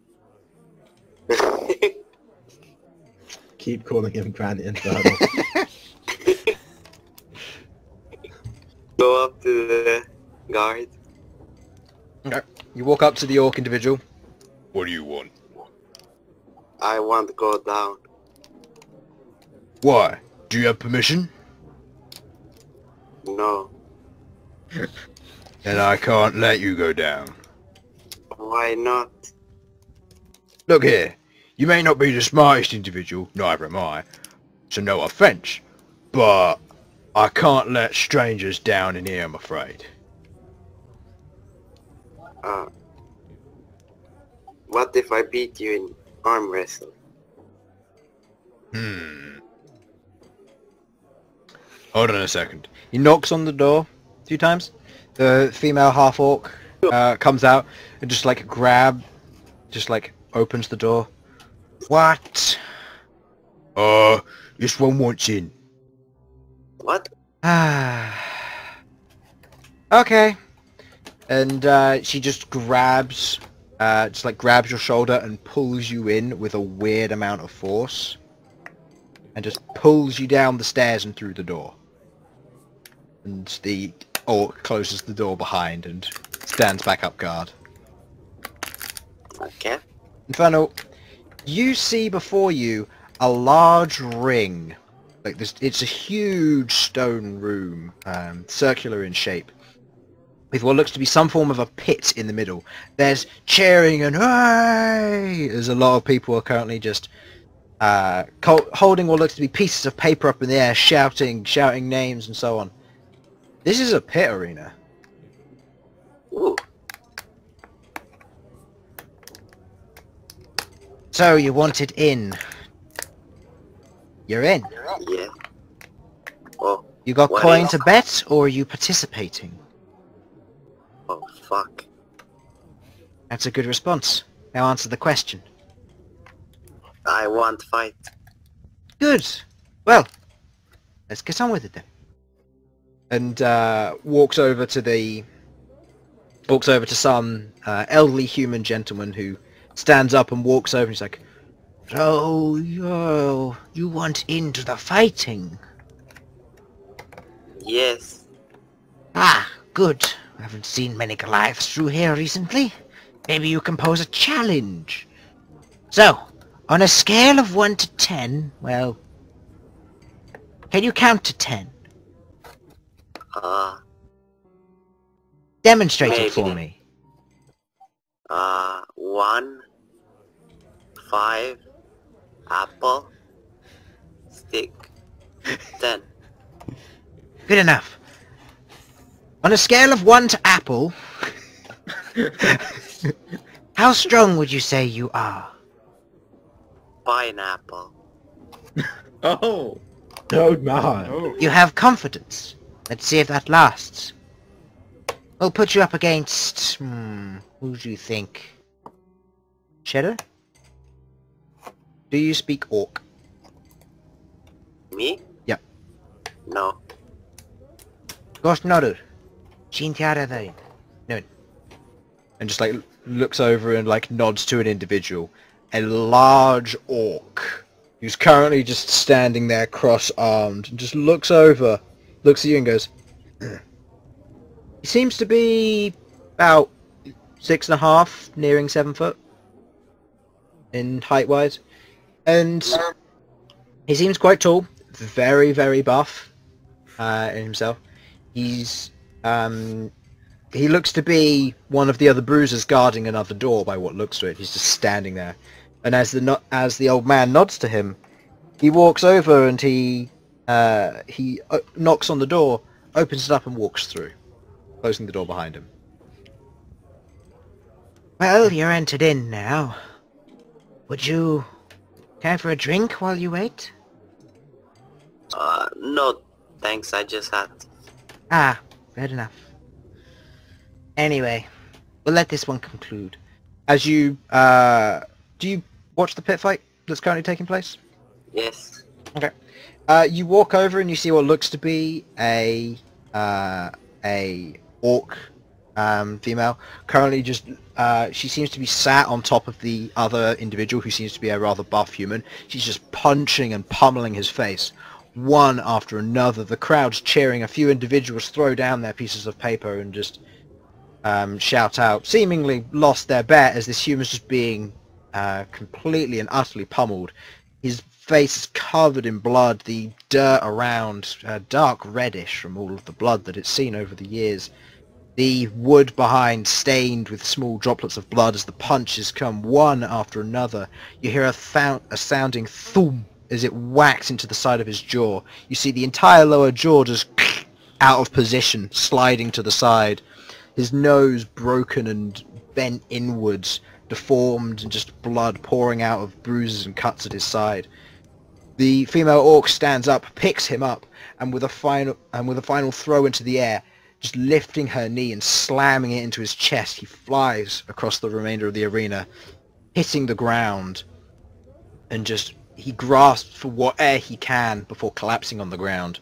A group of medics come down, pick him up. There's a bunch of cheers and individuals shouting out, and the old man seems to stand up and starts handing out money to those who just won their wager.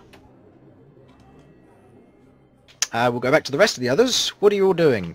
You have just seen Infernal go down into the pit arena.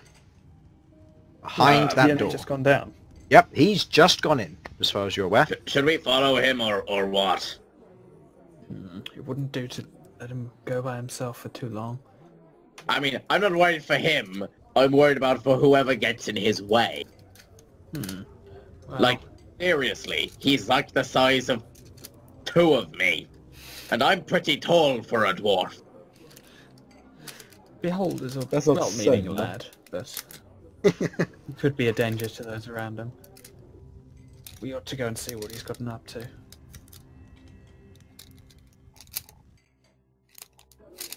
Right, I'm gonna get up out of my seat and head over to the door. Okay. You get up. You're a little bit slow. Going along, your staff ting, ting, ting, as you use it for a walking stick. Do you call Felipe back in? Yeah, I'll summon him back in through the window. Felipe flies in through the window. There's a thump as he hits the upper window again, flies below it, and then flies inwards, landing on the staff. At which point the innkeep turns around and goes, "That's your bird, then." Oh, Felipe? He follows me around, yes. Well, don't have him cause any more trouble. We don't know who those individuals are. The fact that they were shady and that the cloaks collapsed is possibly a good sign that you dispatched of them, whoever they were. But don't try that trick again.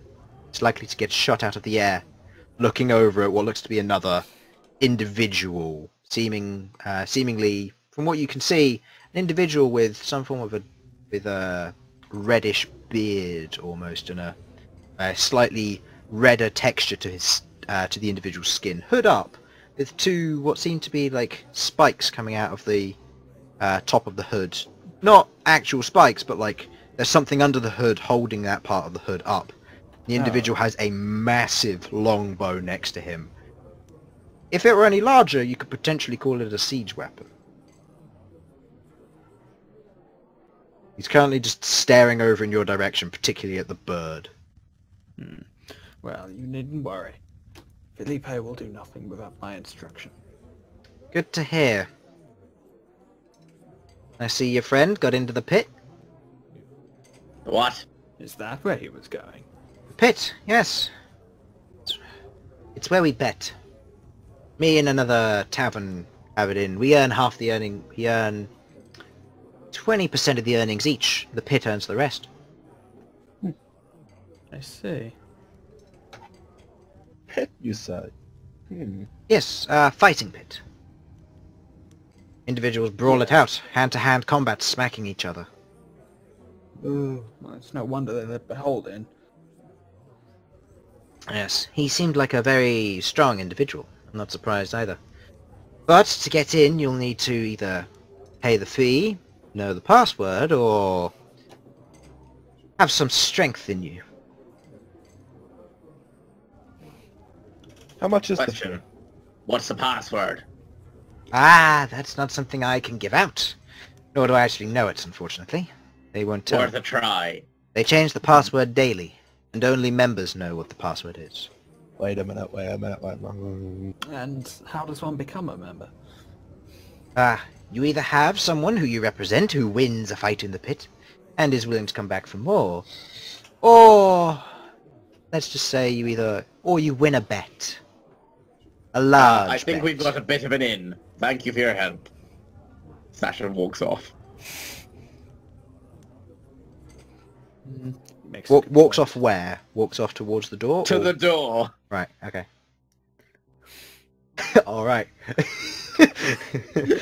Yeah, I've just I'm doing realised... something No, stupid. no, I have realised what you're talking about now. Yeah. Only now? Mm-hmm. Right, yeah, I'll follow. I think we're all thinking of different things except for me and Harlan. Right. Hello there. I am our good friend Behold's manager. He just came in here. Who's Bhold? A big Goliath fella. Can you prove it? I mean, you could get him and you could tell him that his manager and friend Sasha Smashfist is here. I see. One moment. He walks around, knocks on the door, and the half-orc female comes out. He sort of pick up the cloaks. She comes out, and the one who spoke to Behold. What do you want? Hello, I'm Behold's manager and friend Sasha. Who's? Right. Big fella Goliath just came in here. Beyond muscly. Have you got proof of this? I mean, you can ask him. Like, I've not got the I haven't got the. I contract can't, on I'm me. afraid. He's about to enter a fight.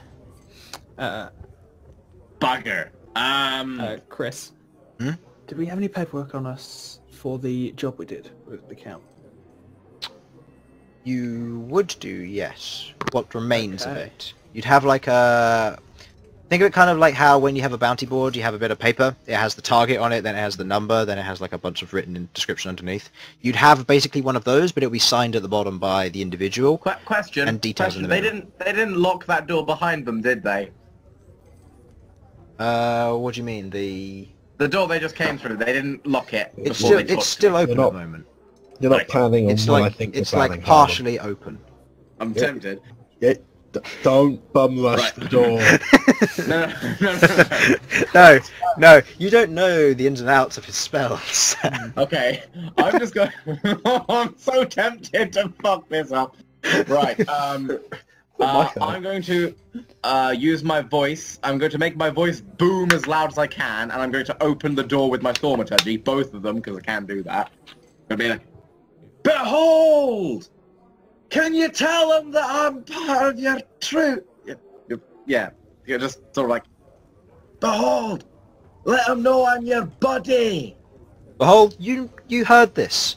However, it's as this happens that, Sasha, you feel two large hands grasp onto your shoulders and begin to lift you off of the ground. The half-orc female has grabbed your shoulders and is lifting you up and says, "No magic." And she is going to throw you across the inn. Partway, not all the way. Before she does that. She throws you partway through the air, and you're currently airborne. You'd like to do something. Otherwise, you're looking at an acrobatics check. Oh, I've got to do something then. Not necessarily. It'll just be you're being thrown at the moment, and the rest of you are all when I currently hit the standing. ground, sheerly for effect, I want to manifest a rumble of thunder, and I want to harmlessly shake the ground around me. Okay, I'm gonna have you make 2 rolls for this, just because you are currently in air. But sure. That's fair. So, what you tell me, Harlan, is you're doing special effects. Yes. Yes, which is what thaumaturgy can do. 20. Yep. And the next roll, please. I mean, Please at get a this 1. point, Please get a 1. May the dice ever be in your favour, by the looks of it. So, as you, as she throws you, you fly through the air, wink, click your fingers and you hit the ground and there's a boom throughout the area. Everyone just goes dead silent as you just hit the ground, and there's a slow rumble where you land, and then you flip around and you stand back up and you look at her and she just goes, and she like gives a small smile at the side of her face and just goes, I know you liked it. and she puts up one finger, turns around and walks back through the door. Ah. At this point, all the other tavern members are just like, "What's going on? Is it another? Am I drunk again?" So we're about to destroy another tavern. Another bar we're gonna kill. Oh, can we? It'd be like our time. Yeah. You can certainly try. Okay. I'm gonna. Right. I'm gonna look through my papers. See, is there anything that connects me to our dear friend Bhold? You have some papers currently connecting you to the governor. If he has identical papers, then yes. Currently, the only thing which you'd have to that is that, Simon, you'd currently be carrying Behold's papers. Ah. Yeah, I will... Right. Yes, I seem to have his paperwork on me. So if I take his out and mine out, we've both got our respective names signed on them. Mhm. To the extent, yeah. 1-5 Okay. apple. One of them seems to be yours seems to be like some form of elegant writing, script that you've used in the past. And then there's Behold's, which is a stick figure of him, holding an axe.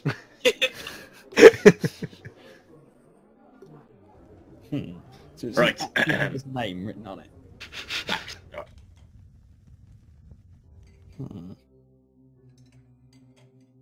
Yes, Behold doesn't seem to be one for legally binding documents. I don't know if I have anything official with his name attached to it. Now, they did say there was a fee to get in. Surely we should be able to Yes. afford it. Yes, perhaps we should inquire. Well, once you guys are done, I have a few questions to ask Chris. I'm gonna walk. Oh, sorry. Elsyan is gonna walk up to the guy at the door to the pit and just straight up ask how much, and just go, how much is it to get in there, into the pits? It's 5 gold pieces to enter, but you have to bet at least 15. This isn't a watching show, this is a betting show. You have to bet 15 to begin with, 5 to enter, and then after that you're free to watch for as long as you want. You got tables and drinks in there as well. Price the same as here. Seems fair I enough. think it's fine. Here's the 5 gold. I'm gonna pay over 5 gold, obviously. Thank you kindly. Is it you I speak to about the bets, or is it the fine lady inside? If you want beds for the inn, talk to the Bets, innkeeper. not bed. I apologise, but it's bets, not beds. Bets. Bets there'll be an old man in there. An old man. Yes. Wonderful. Let's get to the Yeah. senile old man. His What? name? I'll pretend I didn't hear that. He's a rather dangerous individual. So am I. If you get on the wrong side of him. Aren't I, Farnsworth? Aren't I dangerous? Yes, of course. You hear this from the other side of the door. Farnsworth just standing on the other side of the door, waiting. What? No, I just imagine in the game where a character has, like a follower has spawned in the wrong place. That's exactly what's happened. They're like in a wall or something. That's exactly what Farnsworth is. Anyway. So yes. Yeah, if I'm you're gonna- after bets, speak to Seller. He's in there. Elsyan is just gonna walk in. He opens the door and to allow you in. I walk in and find Cellar. You walk in. As you walk in, you again see the large, circular stone shape to this. See some tables and some chairs. A makeshift bar off on the far side. You see a lot of individuals. They've currently spread out. There's not so much action near the pit at the moment, and we'll hold off there for now. Simon, Yes. how are you going to proceed? How am I going to proceed? Have I just seen Elsyan enter? Yes. Yeah, you were standing back as you watched Elsyan enter, unless you wanted to try and do something while he was entering. No, I'll walk right up to the door and, yes, I would like to enter as well. Who says that? Oh, sorry, missed you there. Down here? Yes, no worries. You got the It's coin. 5 gold is the fee. 5 gold, indeed. Right. I'll hand over the coin then. Thank you kindly. Takes the 5 gold, shoves it in his pouch, and just opens the door, letting you through. It's at this point... Yeah, I'm just Sasha to follow as well. Huh? You're gonna... I'm just gesturing to Sasha to follow as well. He's got to She's pay still- her fee. I'm on my way. As he opens the door, the half orc female walks through the door and turns to the Sasha and goes, "You're allowed in now." He's allowed. Thank you kindly. Did you like the special effect? It's fine. And Thought you would. And as you walk past, she grabs, or she's currently holding a bracelet thing, and she says, "Put this on, otherwise you're not allowed in." All right. As you put it on, you feel as if, I don't know, your magic might backfire. Right. Magic restrainer or something like that. Right. Yes, this will stop you from casting spells while in there. I'm gonna get one for your friend as well, seeing as I've noticed that she can also cast spells. I'd imagine stop cheating. Indeed. We've had cases of people trying this sort of thing in the past, Sorry. but unfortunately we've had to dispatch of said individuals trying to cheat on clarify, vets. this is stop the magic, right? Indeed. Why? Well, I if I'm ever in a situation where I need to defend myself, I want to know if I can still, attack with my warhammer. In the I case hold of up being giant warhammer. in the case of being attacked while in this place, leave that to us. Righto. Thank you. Now, question. With my Psionics Psi- disciplines aren't magic. Talents are.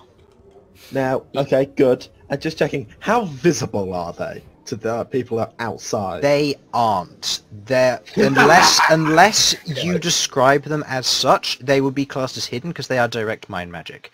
So let me quickly jump onto Mystic and hold on. I'll jump into your character sheet and I'll give you a quick list of what things would and would not be visible for what you can cast so far with your disciplines. So, Psychic Assault, Psychic Blast would be basically a mind blast to the individual. Ego Whip would be similar. You just need to be able to see them, but you'd still have to, draw the sigils, I'd say, with this one. Oh, you don't have access to that anyway. Psychic Inquisition, Hammer... Anyway. Yeah. Hammer of Inquisition, I would say, it says you have to be able to see the target, so I would say that it works kind of similar. True, Psionic Blast works the same, but that's more of a mind thing, whereas Psychic Inquisition would be like a fake material hammer appears before them and hits them, which would be magic that they'd be able to call out on. Okay, so I know how I'm making matches, and that's Sonic Blast. And Psychic Parry, that's a reaction, so you couldn't use that against somebody else. So yeah, Psychic Blast is definitely doable. I will have you roll still, Of course. but it won't be penaltied or anything like that. Okay, cool.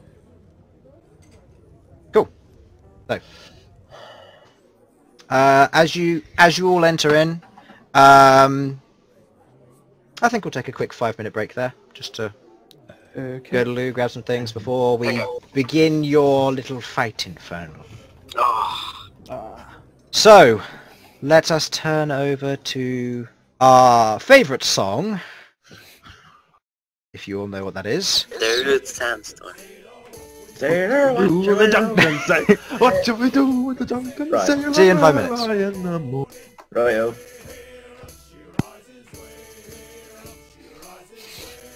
Clap.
Alright.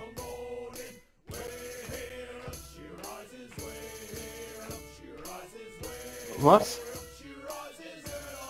Yeah, can you turn the music down a bit, Chris? It's rather loud. There we go. Now I can actually hear what you're saying. Sorry, what were you saying? I was just saying, let everybody know, or just make sure that everybody is ready to go. So who actually left? Was it Sam? Sam's gone, I guess. Harlan left, I guess. Okay. And Infernal's not saying anything. It's just the two of us. Alright, cool. Inform me when everybody is back. Let's write a message in here. Alright. Tom's right in the D&D players section when back. Okay. Alright, now I'm going to mute myself.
And we are back!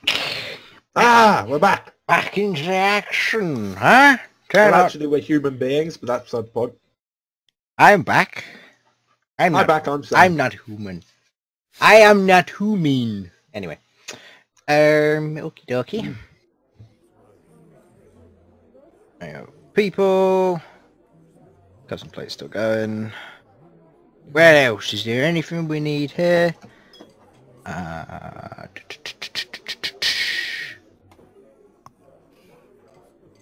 Question: Nope, Can that's fine. I drop 15 gold on the big Goliath guy?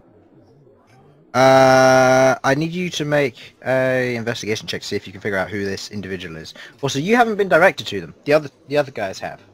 Oh right. As you walk in, the powerful lady walks up to you, Queglod, and kind of takes you by the shoulder gently and says, sorry to bother you, but you're going to need to wear this while in here. You can cast magic. Very perceptive of you to notice. Very well. We have individuals Oh, on such thank you. matters. I'll take it off of her. Okay. You take it off of her. Do you put it on? Yeah. Or? Yeah, I'll put it on under my cloak.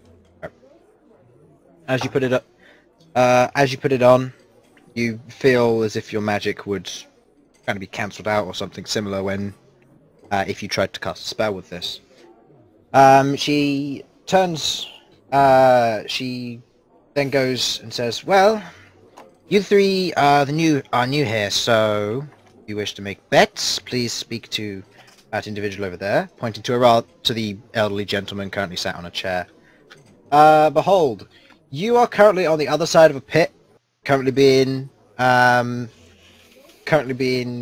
asked whether you want anything, like chalk, or whether you want some blood smeared on you, or that sort of thing.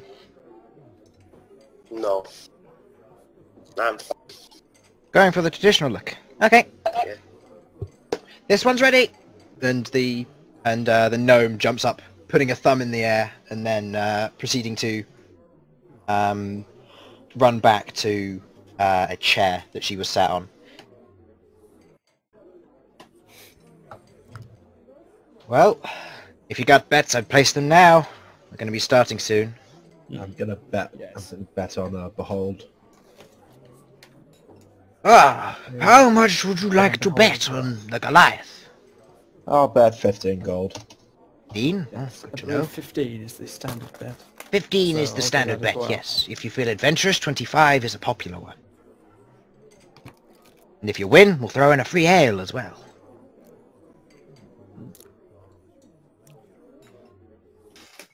So 15? Just 15. 15, okay. And you're the manager, correct? Correct? I think that's you, man. Dwarf? But, Dwarf lady? Ah, sorry, I got distracted by my drink. What? Are you sure? Sorry. Are you sure this one's his manager? Unfortunately, yes. yes, this is Behold's manager. I'm his personal trainer. I see. Our good friend Elsyan here is his dietitian. I see. It can't really stop him from eating food that he wants, so my job's fairly simple. Makes sense, and I do agree with that. A healthy happy is a healthy mind. Well, what little he has. Anyway, so, as his manager, do you wish to place a bet as well? I would love to. Ah, I will good. The minimum bet for managers is 25 gold pieces, please. Excellent. I shall put that down immediately. Ah, good to know. Thank you very much. We're claiming the final bets for this fight between the unknown Goliath and Cannibal. Please place your bets.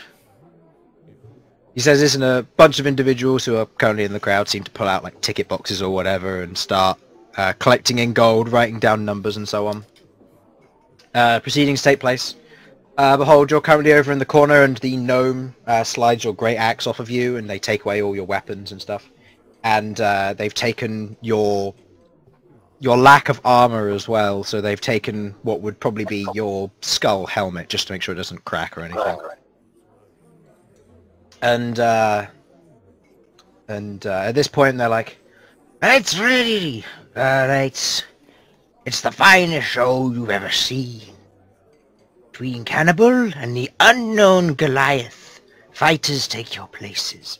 It's at this point that the door on the other side of the room, which led outwards, which you saw the the orc man leave, swings open, and a tiefling walks out.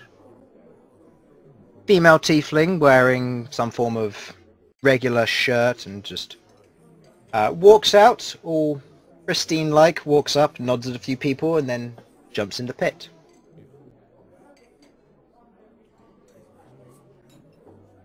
Okay. Behold, Right. Yes. what would you like to do?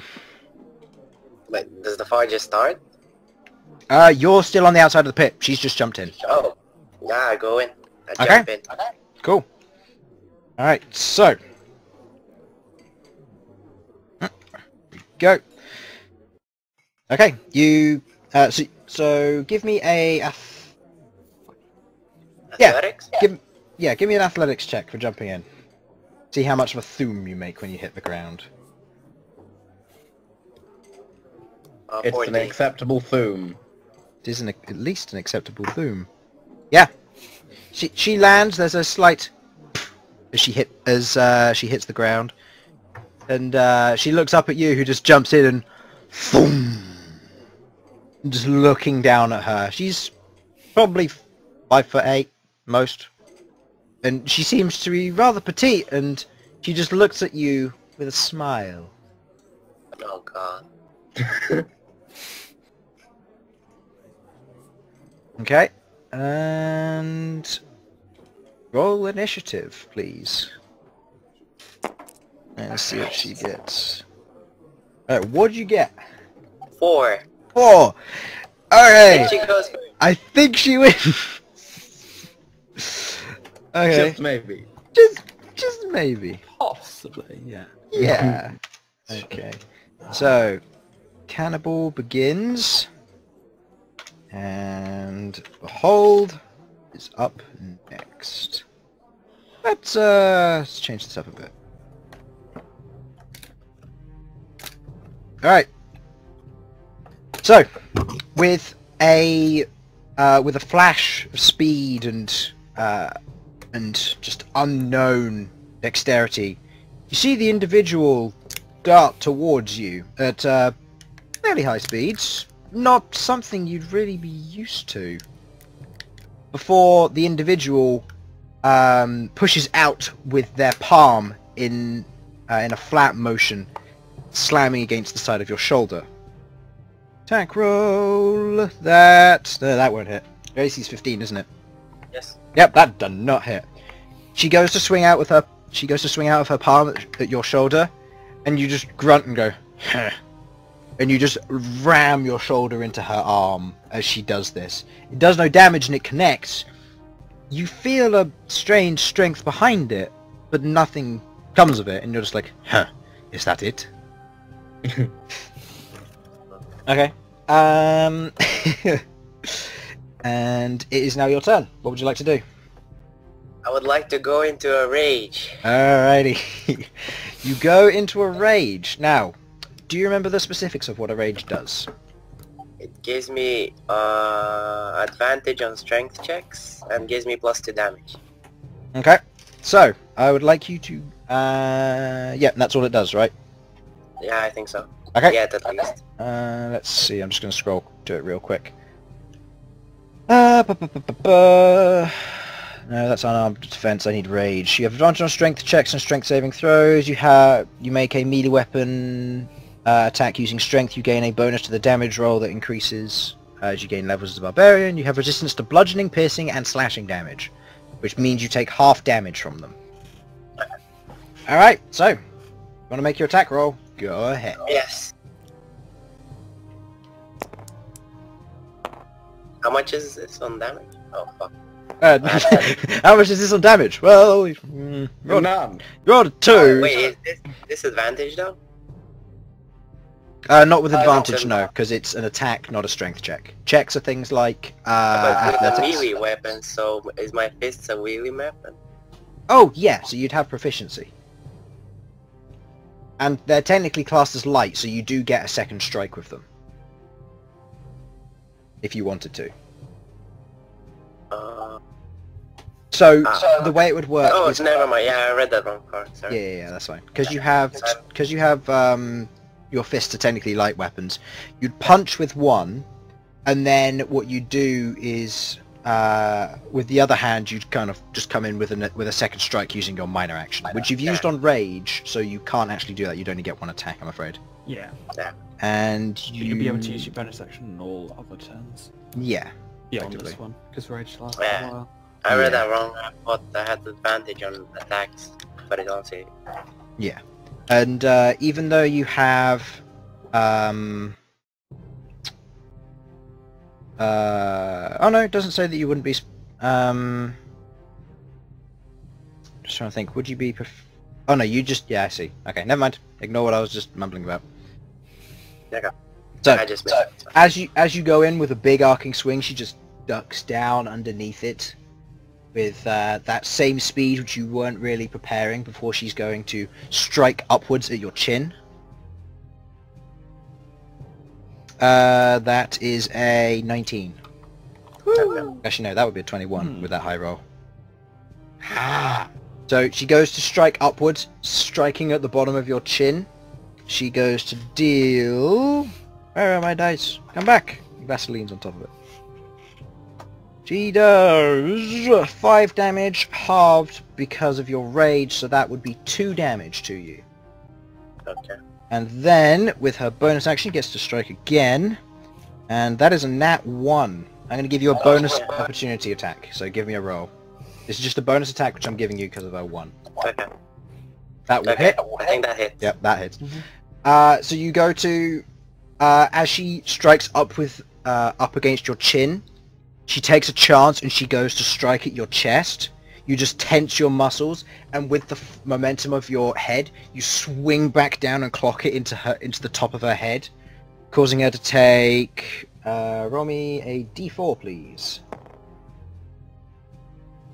Add your strength onto this plus your rage damage. Okay. So that's a 1 So because that's it's plus 4, 5, 7 damage. 4 plus. Wait, plus 4 due to your strength bonus, plus the 1 Yeah, plus plus 5 his plus 7. rage. Yeah. Okay, so yeah, that does 7 damage. And when this hits, she stumbles back a bit, completely phased by the fact that you just struck from above with your forehead after being smacked in the bottom of the chin, which should, by all intents and purposes, have stunned you. Okay, and that is your turn. I charge at her and try and hit her. Okay, give me a roll. You'll technically get 2 attacks, so you can roll again after this. No. That's a 4 plus what exactly? 6. 6. No, that doesn't hit. And the second attack? That hits. Okay. As you charge towards her, she refocuses, takes a stance, uses her left hand to push your other hand out of the way, and as you do so, she doesn't see the... You kind of did the same thing, where she crossed over her left hand to block your arm. You moved your other arm underneath your other one and just punch her square in the face. Roll damage. Okay. This is 2 plus, what was it? 6. Well, it's Plus 6, what yeah. plus 6? That's... 8. no, because it's a 1d2 technically, because you're not proficient with fist fighting. Wait, So what? that would be a 1, because it's her 1d2. So that's 7. That's 7 damage again. Okay.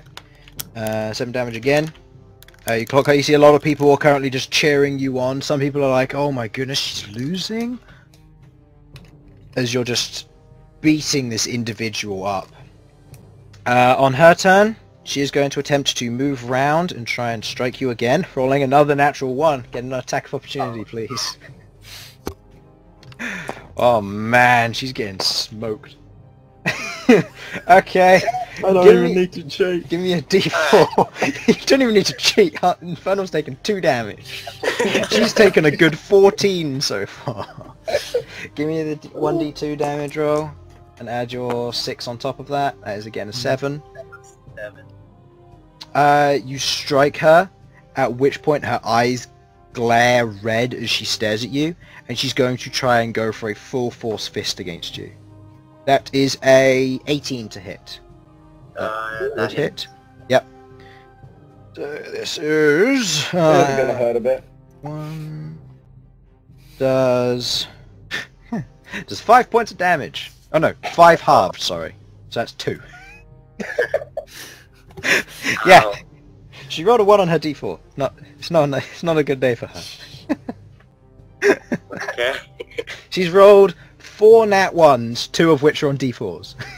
Oh, wow. She's had a good day, and She's not had a good day, has she? she's not had a good day. She's still holding on. Terrible day. She's still holding on, barely. She looks very rough after those few strikes. Alright. I'll go try and finish her off then. Alright, give me 2 rolls. Oh. 13, that will hit with the +6 you said? Yeah, 19. Yep. Okay, roll damage. That is a What is 2 plus 6, plus which is 6. 8. So as she moves around to strike you with that punch, she just punches at your chest. What do you want to do from here? Wait, what does she do? She punches you in the chest, so her fist is currently connected with your torso, effectively. And she's currently standing there expecting it to do something. What do you I do? grab her arm and smash her on the other side. Okay.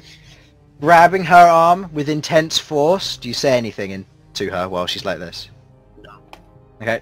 You swing her over like she's a simple club, slamming her down on the other side. You hear a crack within her. You're fairly certain you've broken a rib or two with that strike.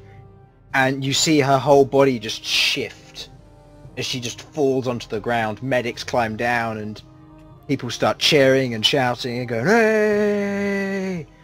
And you watch as some people are just like, "This guy's good." The old man is standing there with his staff and going, "Heh, this one's pretty good, huh?" I would like to say that I am this guy's manager. If anyone... Nobody pays with- attention. Worth a Nobody pays try. attention at all. They're all currently shouting or cheering for Bhold. Do you do anything, Alright. Infernal? Yeah. Do you do anything? She is So currently like- down. The medics are currently helping her out, Okay. and they're using what healing magic they can to pick him up, or pick her up. Sorry. I just start jumping up looking at Smasher. Okay. You as you're doing this, you just jump up into the air, give a thumbs up, and just land again before cheering loudly, and everybody else joins in. The old man turns around, goes and sits back on his stool. Well, you did well, I'll give you that. You brought us a good challenger. Maybe we can put him up a notch next time. I didn't expect him to do so well. I like Goliaths, but Cannibal's pretty good. So, your winnings will come to you shortly. Thank you. Well, good. Infernal, as a ladder is put, a ladder is put down, and you climb out of the pit at this point. Okay. The old man announces, well, that concludes the fighting. Hand up. We'll now be handing out the winnings to those who betted correctly. Now, due to this one being a classic 3-for-1 for visiting challengers, the bets are tripled for those who won. Guys, did we just completely and utterly luck out here? So, Yeah. Yeah, we just cleaned house. you did well versus a monk, not gonna lie. I completely She forgot. was a monk? She was a monk. Yeah, I figured yeah. that was what was going on. Yeah. Yeah, As well. pretty good. You cleaned house on 22 health. Pretty good. Yeah, that can't have been a level 1 monk either. I With how gave much her more health for a level 1 because she Oh, was right. doing less damage. Do you mind if I just move that money into my inventory, If you or? dealt more than 5 damage, So, just Harlan, the boost. 25 you spent goes up to you earn 75. Nice.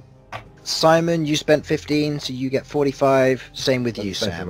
me. Nice. Infernal, as Right, you that is. leave, the gnome who goes up and says, "Ah, that was an excellent fight. Here are your winnings," and passes you 50 gold and a health potion. Oh, nice. So add a health potion to your inventory. It does 2 plus 2d4 healing. I would like to thank you for taking Yeah, on my do I have to- man here. I can add that if you want. Okay, yeah. Yes. If you would like to schedule any more fights with Behold the Behir Slayer, please contact me, Sasha Smashfist.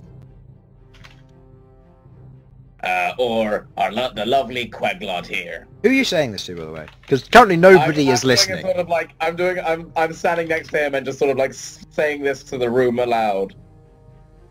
Nobody pays attention to you. Everyone is currently That makes it funnier. Everyone is currently patting Behold on the shoulder or whatever. Some people are probably crying over the winnings they just lost because they thought Cannibal would be pretty good. And so did I, to be honest. And as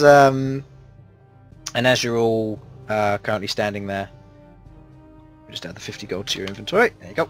And you're all currently standing there. The old man turns to you and says, "Well, that was certainly a fight to remember. I'll say the very least of that. And, well, that's the last fight of the night for us, I'm afraid. It's getting a bit late. But if you want to come back and fight in the morning, well, later on in the day, we have some things to take care of. It's up to you. You want to come back? I'd have. You've all earned membership after all. Lovely. Well, after all, you're the manager, and he won a fight. That's part of the rules. And all of you are part of the team, from what you've said, so all of you get membership. Excellent. I will see how my fighter is feeling, and if he's up for it, I will of course try and bring him down. Because after all, he needs to practice. Yes, of course. And I will. maybe teach him to count.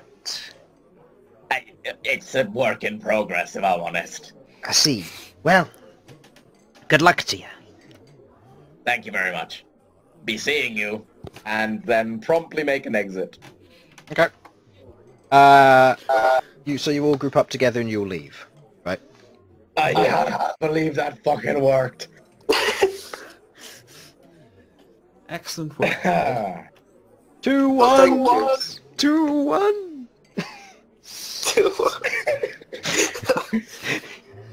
Screw you and your good fortune, Harlan. Screw you. I was just gonna say, now guys, we could just stay down here forever and just earn money this way.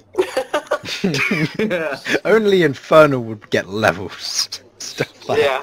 Yeah, boy, Just the have- rest of us don't need levels in that. 3 people level 1 and then just a level 10. And just this casual level 20 Barbarian Goliath just punching people up. And then there's just the rest of the party just like, huh, guess we can go and kill some really big things now and earn all the sweet XP off of this guy. While in their inventories they have 50,000 gold. Yeah. And we're just there, just yes. Wait, what? Didn't we have like some important business to do? One of the guards supposed to come talk to us. Is there a governor that we probably need to talk to at some point? Nah. Now we're good here. Okay, so you all exit. You see that most of the tavern's cleared out at this point. Most people have either gone to bed or gone home. And the innkeep's there, and he's gone. And the orc on the outside, or on the outside of the door, says, "So, how'd you do?" This is talking to the Bhold. Oh, easy win. Me strong. Ah, never doubted you. However, one thing I will say, Don't go challenging too many too quickly, if you know what you mean. What I mean. You What might. I mean? I don't What? know. Okay. Thanks for advice. Do you know what you mean? I think so. It's been a while. Anyway, I'd recommend grabbing some beds and going to sleep. Yes. Yes, we'll need to be up. I early tired tomorrow. now. Tired? You lost, what, 4 HP? Not even in a single figures. Be quiet. You burned 17 health in a few I could have hits. still reduced it to 0 because of the thing. I know! Your stone's endurance! Ah. Oh well. Oh well. Well, so would you like to go Yeah. get I'd beds like and that to sort of go and go and rest. Okay. Yes, rest. Give me my side points back. Yes, I want to get my rage Check. back too. Which I didn't even need Yeah. to use. No, you didn't need to. He was perfectly fine on his own. Part of me fully expected that, but another part of me went, just in case, I'm going to melt that person's brain. That was a good thing. Yeah. Well, And I it's came like up- I'm casual down psychic pretty- damage out of nowhere. Oh, migraine! Dead. I just got 50 gold out of nowhere. I love this game. Farnsworth, didn't you have to place a bet? Haha! I- definitely real. I did, sir. Unfortunately, I seem to have left my spare change at home, so I couldn't place a bet. Very well, Farnsworth. Just remind me next time, and I will laugh at you while you can't pay for the bet. Certainly, sir. Now, to your room. Yes, you got it properly prepared, Farnsworth. Of course, sir. Excellent. I don't expect nothing less. Okay.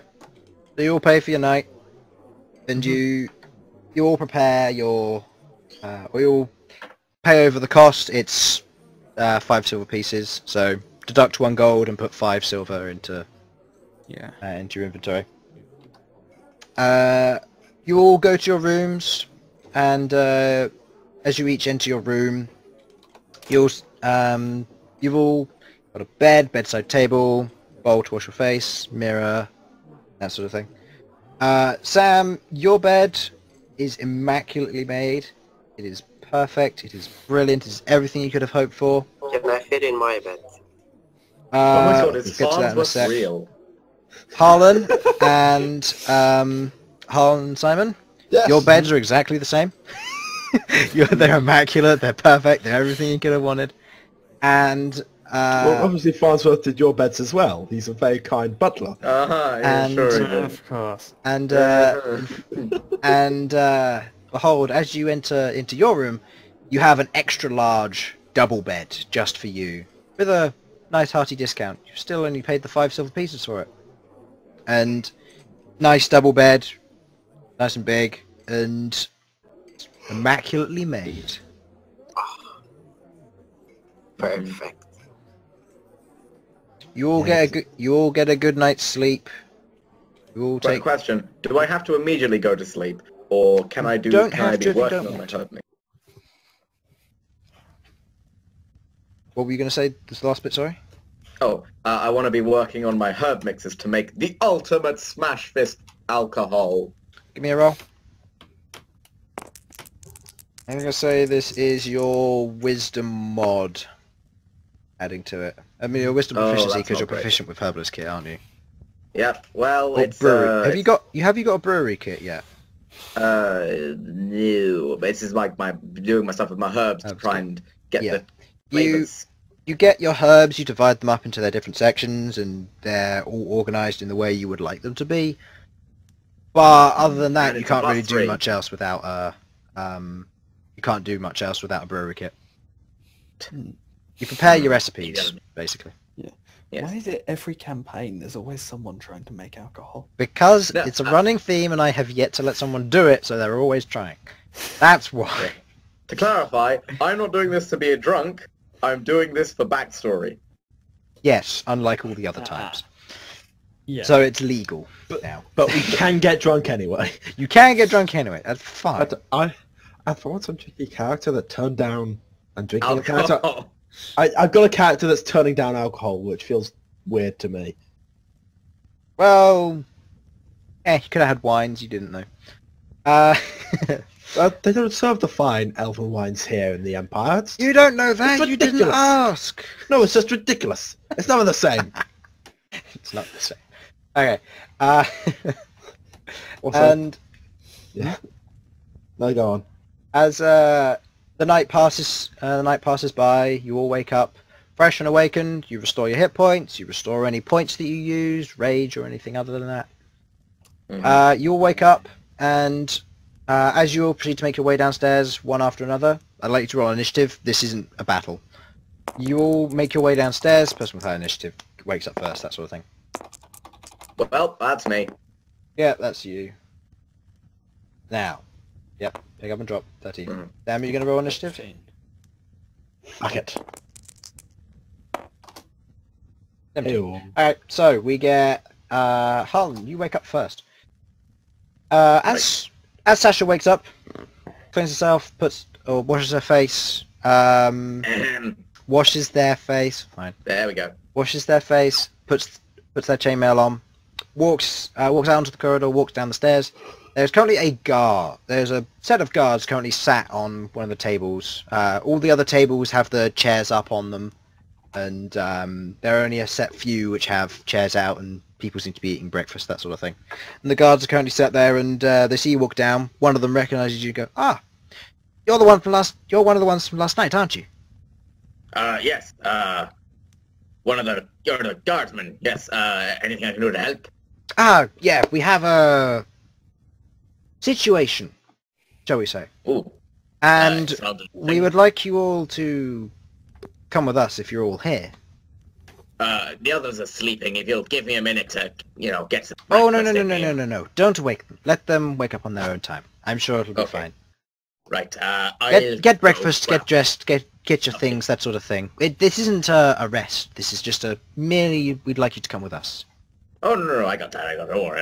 Okay. All right. Thank you very much. I'm just gonna. Right. Give me a second. I'm gonna head up to the barkeep. Okie dokie. Right. What have you got anything for breakfast? What sort of things would you be into? Stodgy food, like greasy, stodgy food, like Greasy, stodgy food. Okay. like full English breakfast, bacon, potatoes, bread, very dwarf food. Potatoes and bread. Okay. Poached dragonling eggs and millet bread with a glass of wine. For 1 gold piece. Okay, I'm going to. Can I change out the wine for water there? Yeah, that's fine. Still 1 gold piece.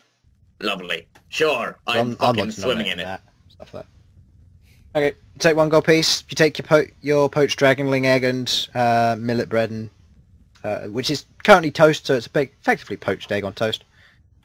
And you take it to the table with the guards. Do you sit down with the table with the guards, or do you take a separate? Oh one? yes, I'm sitting down with the guards. Of course I am. Right. So, well, in the meantime, is there anything you can tell me about what's going on, or? We've just been sent to collect you, I'm afraid. We've just Fair been enough, told fair to take you to the we've been told to kind of bring you in. Questioning, I think it is. I imagine about the events of last night. Yes, yes. Unfortunately some yes. things have transpired which are less than desirable, to say the least. Oh no. How'd cleanup go? Not many people died, but the ones who did were required, shall we say. Let me guess. Well, it was in a rather rich part of town, I'd imagine. They were pretty rich, and now people are now their own folk are up in arms about it. Yes, unfortunately so. The people who have fortunately fallen are particularly high up in the chain. and the higher-ups are wanting answers. Right. Well, I'll be happy to help in any way I can. Of course. Anyway, I'm just gonna tuck into this. Give me a perception check real quick. Oh. Okay. +3. The egg looks fabulous. So does the toast. You have butter on it. You seem to be given a small bowl of salad to go with it when it arrives. Do you touch the salad? Yeah, I'll touch the salad. Small Obviously thinks salad, what? leafy salad. Your large tankard of water appears. And you notice that one of the guards has a strange badge. It's not the same as the other guards. It's not what you would consider rank, but it's kind of a symbol of sorts. Yeah. Well, first of all, I'm breaking the poached egg over the toast to get a good soak through, and I'm digging into it with a bit of the salad. I'm eating this because I'm making sure I eat this before I say anything that'll fuck me up. Alright, So- that's fine. Okay, next to wake up. Elsyan, you wake up. Yeah. You haven't woken. No, I won't go back to sleep again. And I hit the deck again. I wake up. Fucking what time of day is it? Best part of 7:30, I'd say. Harlan's an early riser. Fair enough. Alright, I'm gonna step out of my room, sort of looking for somewhere to wash. Okay. You've got a bowl in your room which currently has water in it. Do they have a flannel? Yes, of course. Excellent. I will wash myself. Okay.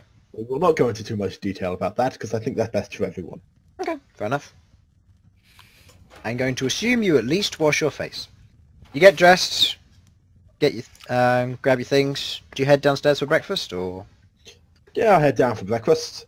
Okay. Farnsworth, where's my breakfast? You head down the Farnsworth? you head down the stairs. You see Farnsworth sprinting past from your room before he disappears down the stairs, and you walk down the corridor, currently yelling, "Farnsworth, where's my breakfast?" Waking up, Queglod, who's currently just waking up from this, along with a bunch of other people who, they're like groans, and someone yells, "Shut up!" from their room. You shut up! You, Sasha, you also hear this from the main area, and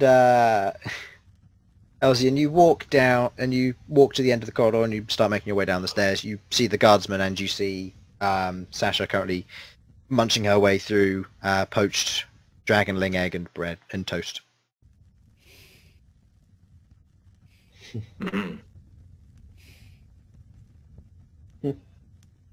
Oh, that's good.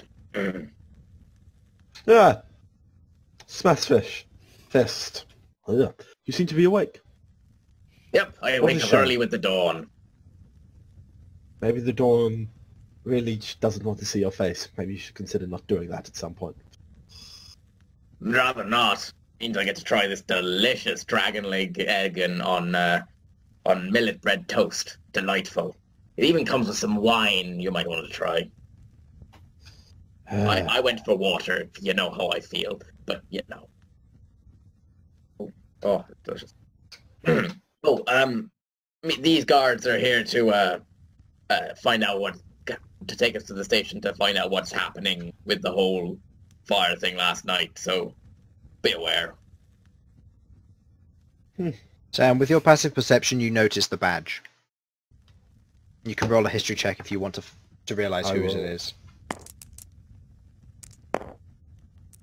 Can I also roll That's a 12. check on that? You can roll a history check as well, yeah.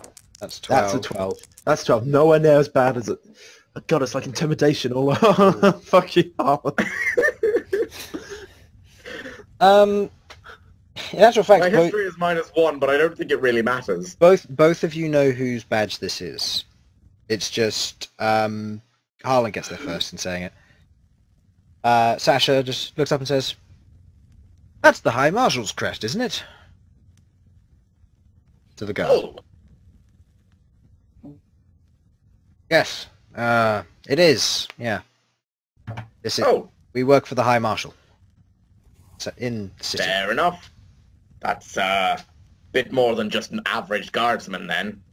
To say the least, yes. Well, He wishes to lovely speak have- to you. Fair enough. Right. As I said, I can definitely recommend this. This is delightful. So, just have breakfast and then we can be on our way. Something very light for breakfast. That's the sort of human being I am. I don't know what a light breakfast Light. is. Aha. Do you want wine with it? No, it's far too early in the morning for wine. What, are you all alcoholics in this city? It's your choice. Just comes with it. The answer No. is yes. The answer No, is I still don't yes. want wine. Not at this time. Okay, you have Past 11 you start drinking wine. Damn it. fried phoenix egg with millet bread, with a glass of water or milk. I'll have some milk. For I am a filthy milk drinker. Okay. The phoenix egg, the fried phoenix egg will be nice and light. It is, however, 2 gold pieces. Yeah, sure. Just a Farnsworth. Why has to do that now? Right away, sir. Just wanders behind the bar, and the guy's just like, who are you talking to? Farnsworth. You know, I don't have time to get into this right now. Oh god, the amount of campaign that could be spent on just arguments over whether Farnsworth is real or not. Farnsworth, he's right there. Just walked into the kitchen. He's a ghost, that's it. I'm just going to say it. He's a ghost. Okay. I'll get right on your meal. Please take a seat. And just dashes out back with the order.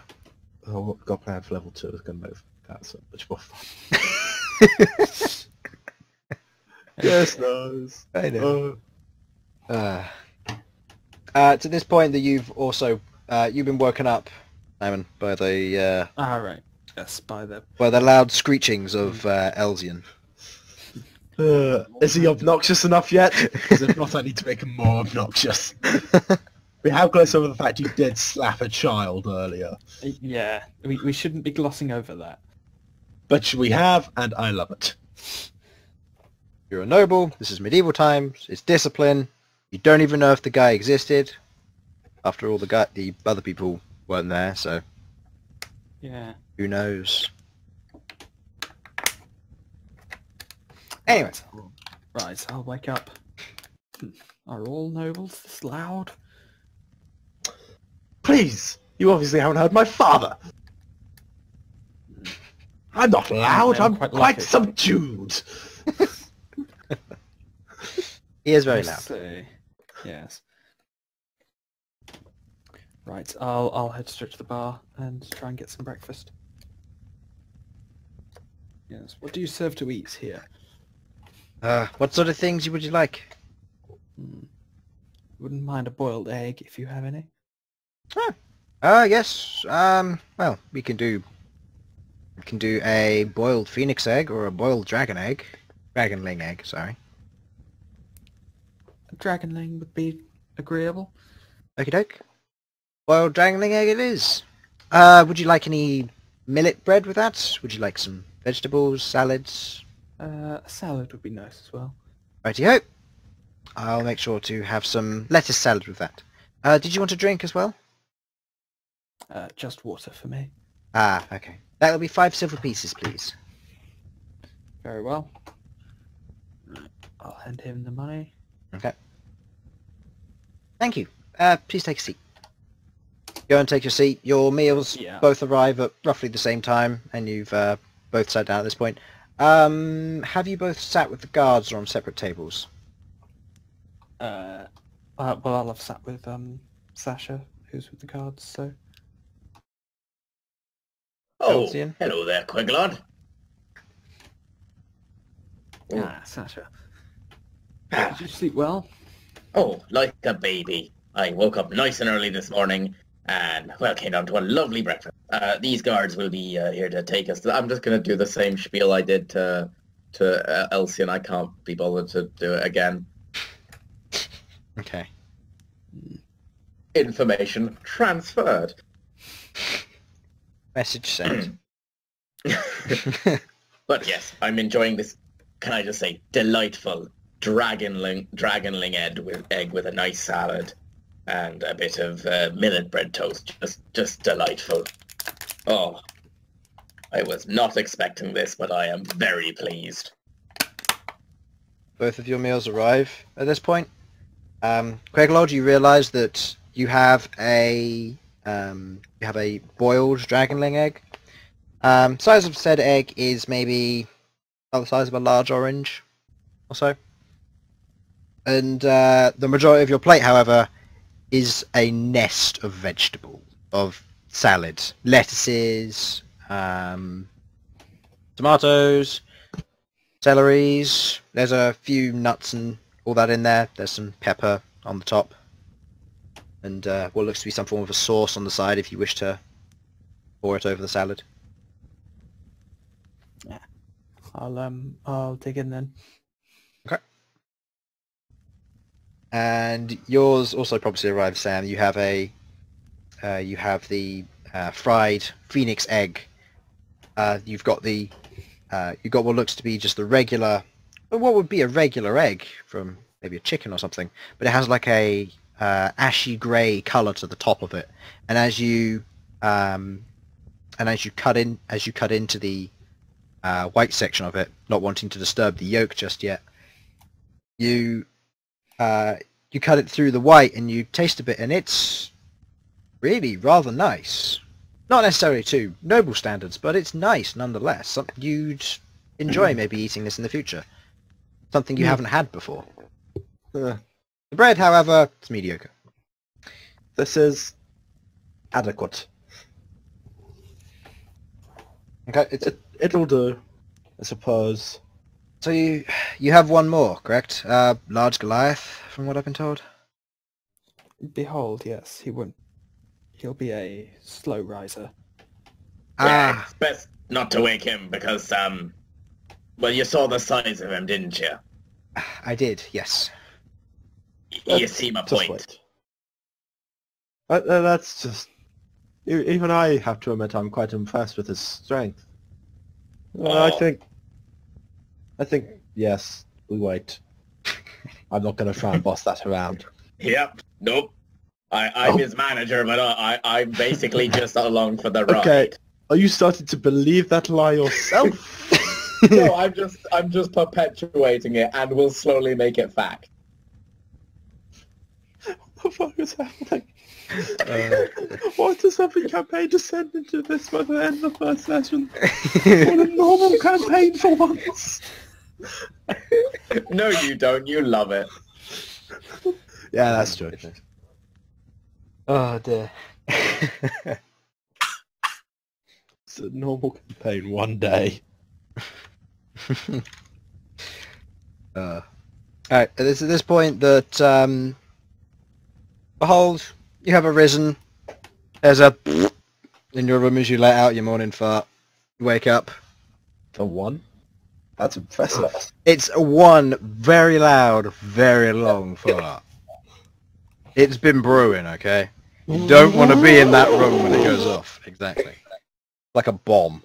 And you grab your water bowl, screw the flannel, chuck it over yourself, get ready to go, pick up your stuff, rush out the door, run down the corridor, leap off the stairs, and 3-point landing on the ground below, looking up, seeing your party there, currently just eating their food. Sasha's probably finished at this point. Ooh. Oh, good. I go to the barkeep and ask for some meat. What kind of meats would you like? Anything.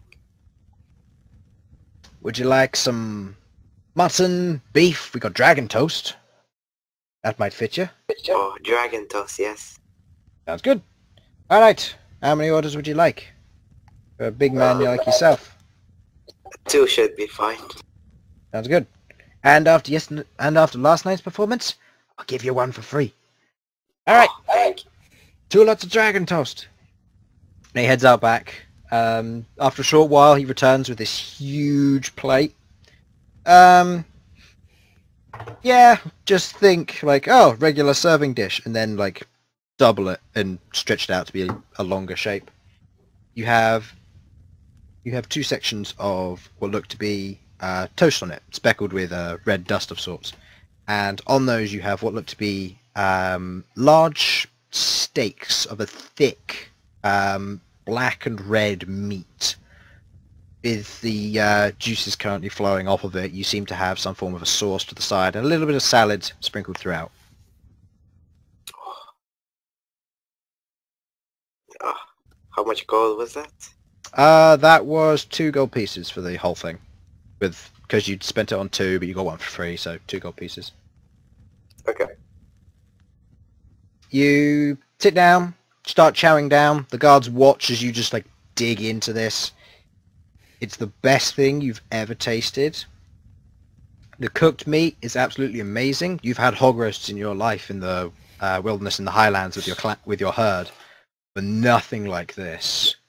The dragon meat, it's tender, it's delicious, the juices, flavour the bread.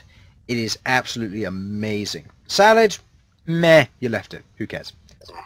Chowed down on the rest of it. Finished it all off. Job done. There's a nice resounding belch at the end, and there we go. So, are we ready to go then? Or do you need a little bit more time to collect your things and stuff? Well, I always carry everything with me, so I'm good. My great axe is all I need. Yes, we can see that. You might want to get a longer loincloth at some point. Yes, I suppose we've no more business to do here. Right. Be seeing you, barkeep. And Alright, off we head. Ah, good seeing you. And thank you for joining. Hopefully you come back soon. So, Probably. as you proceed out of the doorway, you see a fair group of people. Quite a lot of people seem to be moving through the streets, and you see all forms of individuals going about their daily life. Individuals who are carrying what seem to be rather large amounts of like wood, and some carrying things like gems. Stores open up. Individuals trying to sell bits and pieces, swords, daggers, bish bosh stuff, bolts and arrows, that sort of thing. Some individuals selling a few odd potions pass by. The guards say, "We'll come back here later for things that you might want. We don't need anything straight away. We'll come back for those things." ooh, great. So, as you proceed to head through the city, you look down a few blocks and you can see where the scarring has been left on the landscape. You can see the cobbled road is completely charred. Not what you left it in. You see more buildings on fire. You see the large building that you defeated the fire elemental at, it's completely burnt up. The wood is mostly gone, structure's completely gone, the interior is burnt out. There look to be a few bodies that have been covered over, and they're currently laid on the streets, and some guards seem to be preparing to carry them away. There are guards standing duty, holding halberds and shields, waiting and prepared for if anything happens on. They also have the crest of the High Marshal. And as you look through, you can see throughout a scattering of covered corpses and armor that's been set beside them. You can also see that there are at least an additional 9 buildings destroyed, other than the 4 that you'd seen set on fire. As you continue along the side and out past this individual location, you see in the distance what seems to be a rather large stone fort. very well built in its strategic location, walls very thick, a large metal gate and door. You see all forms of ballistas, catapults, trebuchets, at least 100 people manning the walls alone. You see all sorts of individuals guarding this place, all of whom are wearing the crest. There are regular guardsmen around as well, but they don't go anywhere near this location. You see, as you get a little bit closer, which takes about 5-10 minutes or so walking up to this location, you see that as you get closer and closer to it, the people themselves the sellers and stuff start getting less and less. The inhabitants of this area starts thinning. The houses at one point completely stop, and you see a large, thick road going all the way round, as far as you can see, round the walls of this fort. You walk across the road, across this large kind of channel of the road, and you come to the door where the guardsman authorizes the opening of it, and you head inside. And as you proceed inside, he leads you through intricate rooms of some very well decorated, presumably a waiting room. People and staff on hand to help where needed. Guards rushing in and out of the barracks with these similar crests, grabbing weapons and stuff. A training courtyard from what you can see, where archers are letting loose and aiming their shots.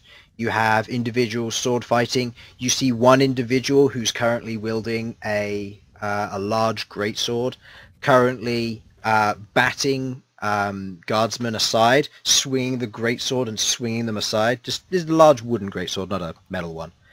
And training, but then knocking individuals aside, pushing them out of the way. As you get a better look, Sam, you in particular notice this. The individual is a Goliath in general. And Infernal, you feel the same way. You see this individual and you're like, that's pretty cool. And you notice that the individual is taking out multiple individuals, pushing them aside, punching them, taking out these guardsmen. You see an arrow let fly and it pierces his chest. He snaps off the arrow, looks and brings his wooden greatsword aside, batting the individual out of the way. Medics are on hand doing this before he puts his sword down, lets out a roar, and you all hear it, at which point you all turn and look, seeing this location. As you're led through the hallways and inside of the fort, you see less decorated areas, more functional rooms and hallways, mess halls and that sort of thing. As you get closer to the heart, you are led up a set of spiral stairs. You get to an intricate wooden door, and as you enter into it, you are hit with the outside light beaming in. You look around the room, you can see 10 very, very well-armed guardsmen currently standing sentry to this room. The room itself, it's colourful, there's a chandelier, there are bookcases on multiple sides, there's a beautiful rug on the floor, and a lovely mahogany desk in the centre of the room. And standing at the window with his hands behind his back is a high elf. I've been expecting you. And that is where we will finish our session tonight. So, I've been expecting you, Mr. Bond. I've been expecting you, Mr. Bond. So, Well, I bet you've been expecting us. I mean, you called us here. To be quite fair, we'd be worried if you didn't. I said, session is ended. So, Tough shit. We're on the show now. we're on the show. Anyway, thank you for watching. I hope you enjoyed. And this will be uploaded at some point on the YouTubes. Otherwise, enjoy.